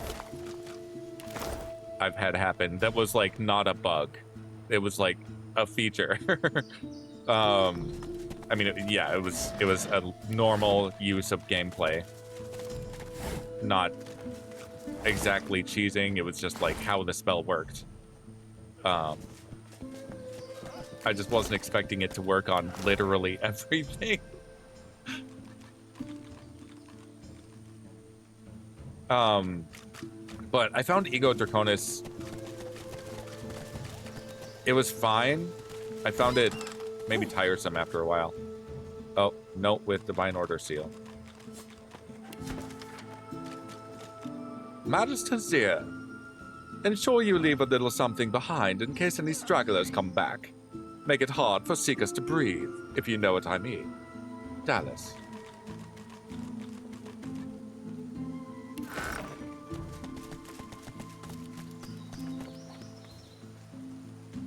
The ruptured tendon chicken claw is so fun.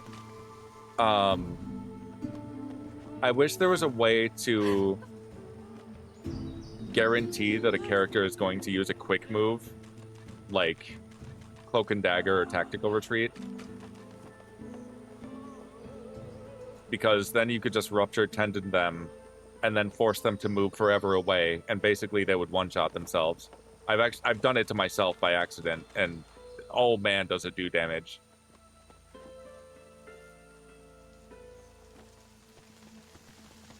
Like, you don't realize that you have rupture tendons on. You use cloak and dagger to get all the way over there or something. And it still counts as movement, and it does the damage based on the distance moved. Oh, I never looted these guys. Anyway, we, I really didn't do much this session. I was yapping so much.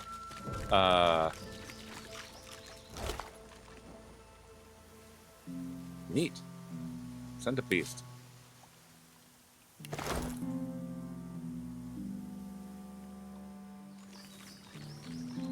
Take up a shovel too, why not? I have the red prince, but doesn't hurt having a shovel.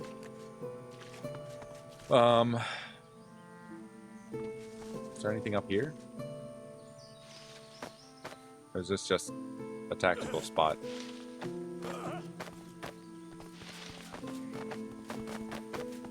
Oh well. But yeah, like turning an enemy into a chicken and having them use or have rupture tendons on, because they either just kind of hold still and don't do anything, or they start moving. And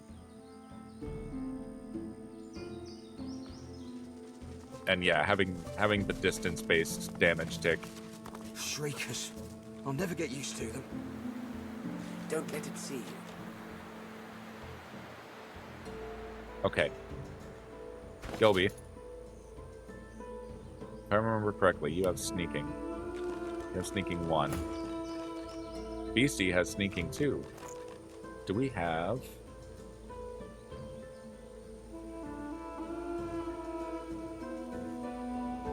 I thought for sure we had a purging wand. That's a drained wand. I didn't sell my purging wand, did I?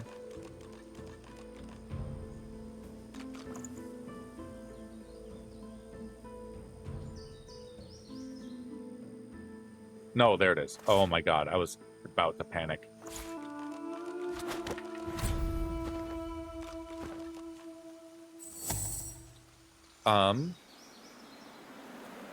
So, for next time, I will be moving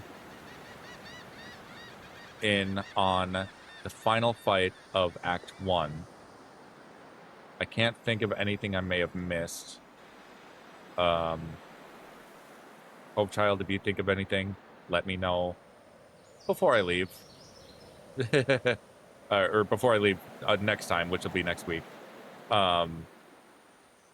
Tomorrow I'll be playing Bravely Default. Beastie. Wait, GGobbie, why are you encumbered? Red.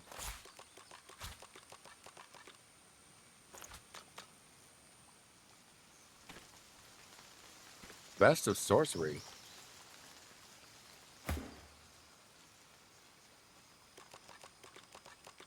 Holy crap, magic armor. Yeah, we'll equip that. I like it. But yeah, if you catch me on Monday, Tuesday next week, I'll be playing this again. And if you can think of any quests that are like super missable or anything that I might have overlooked, feel free to let me know. As usual, you know, I'm gonna try and keep up with the art, 1 hour art stream before I do gaming, so there'll be time to catch me before I jump right in, but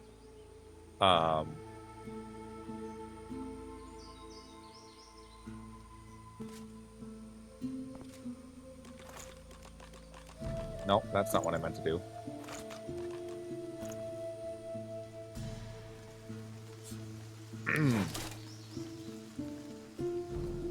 Because I have the Sech Zapor set, I have the Tyrant set, I have the Devourer's gloves. I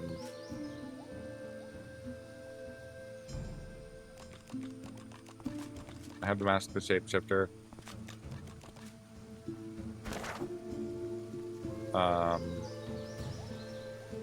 Yeah, I'm pretty sure that I got everything. I suppose I could go back and kill like 1 or 2 Magisters, but I'm not super worried about it.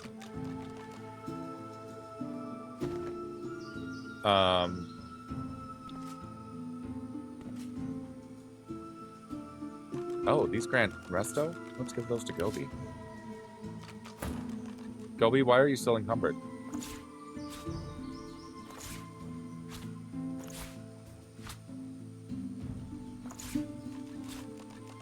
There we go.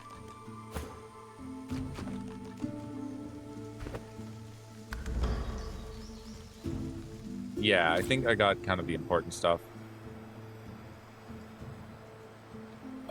But yeah, so I met with Slane, the Dragon Knight. Kind of a holdover concept from Phase 2 of the Divinity series.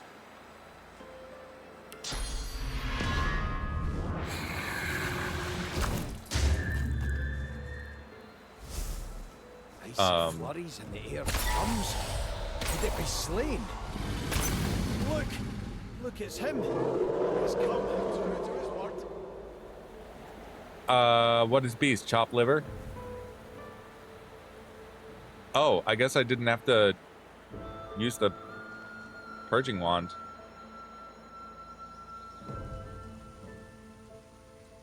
Hey guys, don't know if you saw that, but Slane blew up all the Shriekers.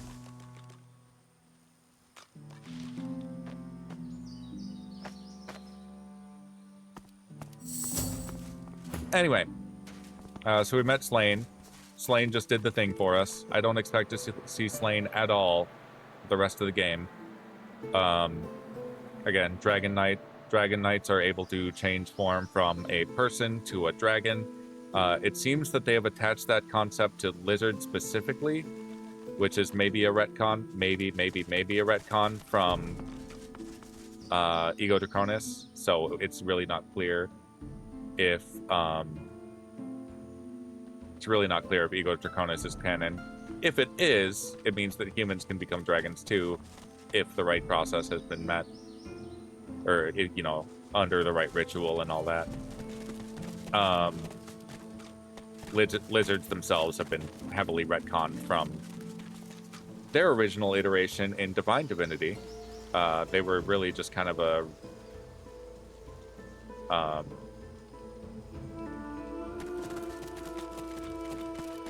generic baddie type thing, like the orcs. They were basically just the scaly version of the orc. But they've given them a lot of lore in this game.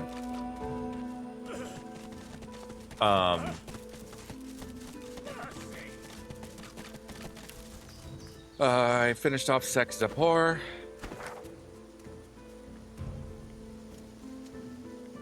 And then I came up here and fought these guys a couple times. But yeah, it was nice. It was nice chatting with Thick Curves, getting a member of Michael Bryan's community into the stream. Who's there? They're a lot of fun. I can hear you. Captain, I'm pretty sure I put... you? Oh, right, it's Magister Love. I'm pretty sure I put Michael Bryan in my suggested channels. He's actually on vacation right now, so I think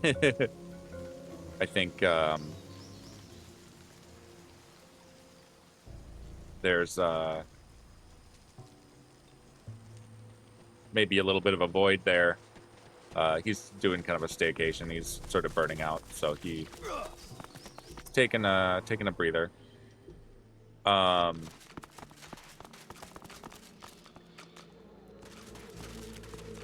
But he does a variety of games, from very action oriented to cozy building games. So, but he's just a lot of fun as a streamer.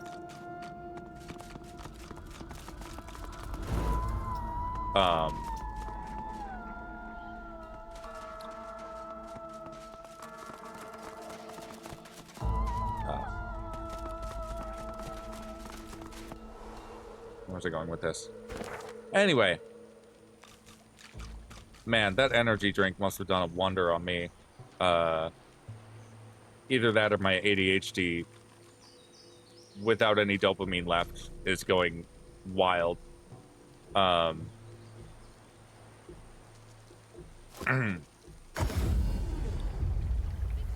will try and remember what I'm doing Monday and why I teleported here Monday, because I need to tell them to go. Finally get out of here, now that Garrett's returned. I need to remember to tell Gareth to go advance to the abandoned camp so we can go get the Lady Vengeance. Garrett's back. If you are following my VOD on YouTube, as always, or just in general, if you're watching right now, or if you're following on the YouTube VOD, feel free to like, comment, subscribe, follow, smash that bell icon and all that good stuff. I'll be back tomorrow with Bravely Default. Do my 5 p.m. art stream, and then 6 p.m. I'll jump into Bravely Default Flying Fairy Steam Edition, since they kind of shadow dropped that on us. It's been very fun playing that, even with the false copyright claims. And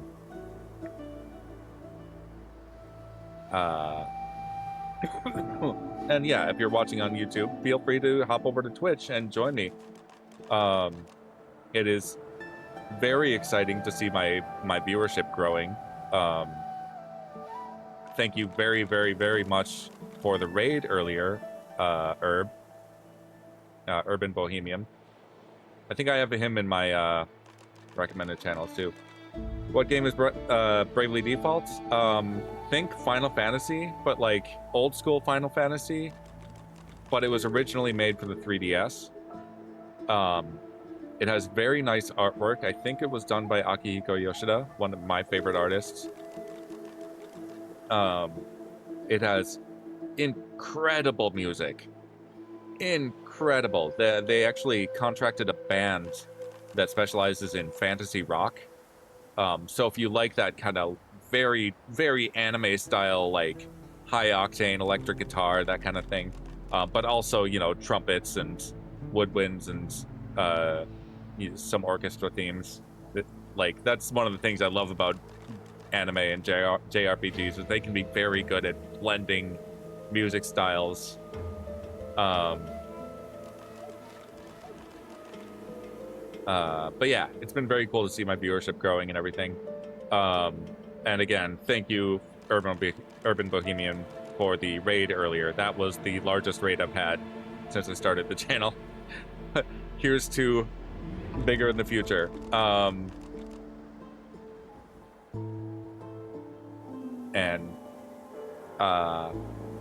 Yeah, thanks everyone again, and thanks for the support on the artwork as well. That's been really heartening.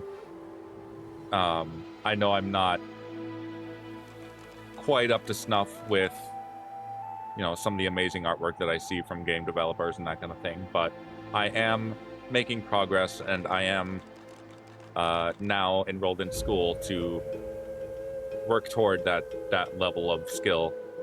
But along the way, it does take a lot of encouragement, and it does mean a lot to have that enthusiasm from an audience, not just, you know, family and friends, but people that actually don't necessarily have a stake in my success. Especially in, you know, in the face of the looming threat of AI. But anyway, again, YouTubers, feel free to come join me on Twitch. I start at 5 p.m. Central Time on the weekdays with my 1-hour art stream. On Monday, Tuesday, I play this, Divinity Original Sin 2. On Wednesday, Thursday, I play Bravely Default Flying Fairy. I believe I'm around halfway through that game. I'm about to enter chapter 4. I don't remember how many chapters there are, but it's not a ton.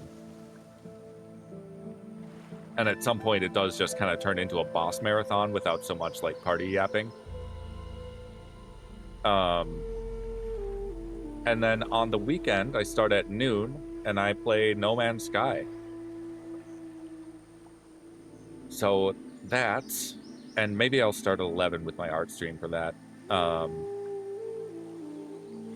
Maybe. I don't like my VODs being too long, because it takes forever for them to upload to YouTube. Oh, right, I'm actually just, like, full-on recording this. Like, I don't have to download it from Twitch or anything. Anyway, yeah. Hope to see you all next time. Thanks again for watching. Smash that bell icon and stuff. I will see you all next time. Let me see if I can raid you over to someone. See if anyone that I've previously raided is currently playing.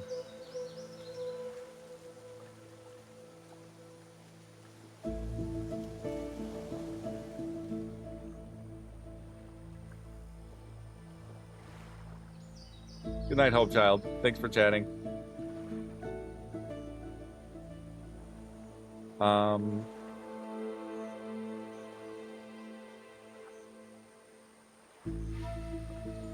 category.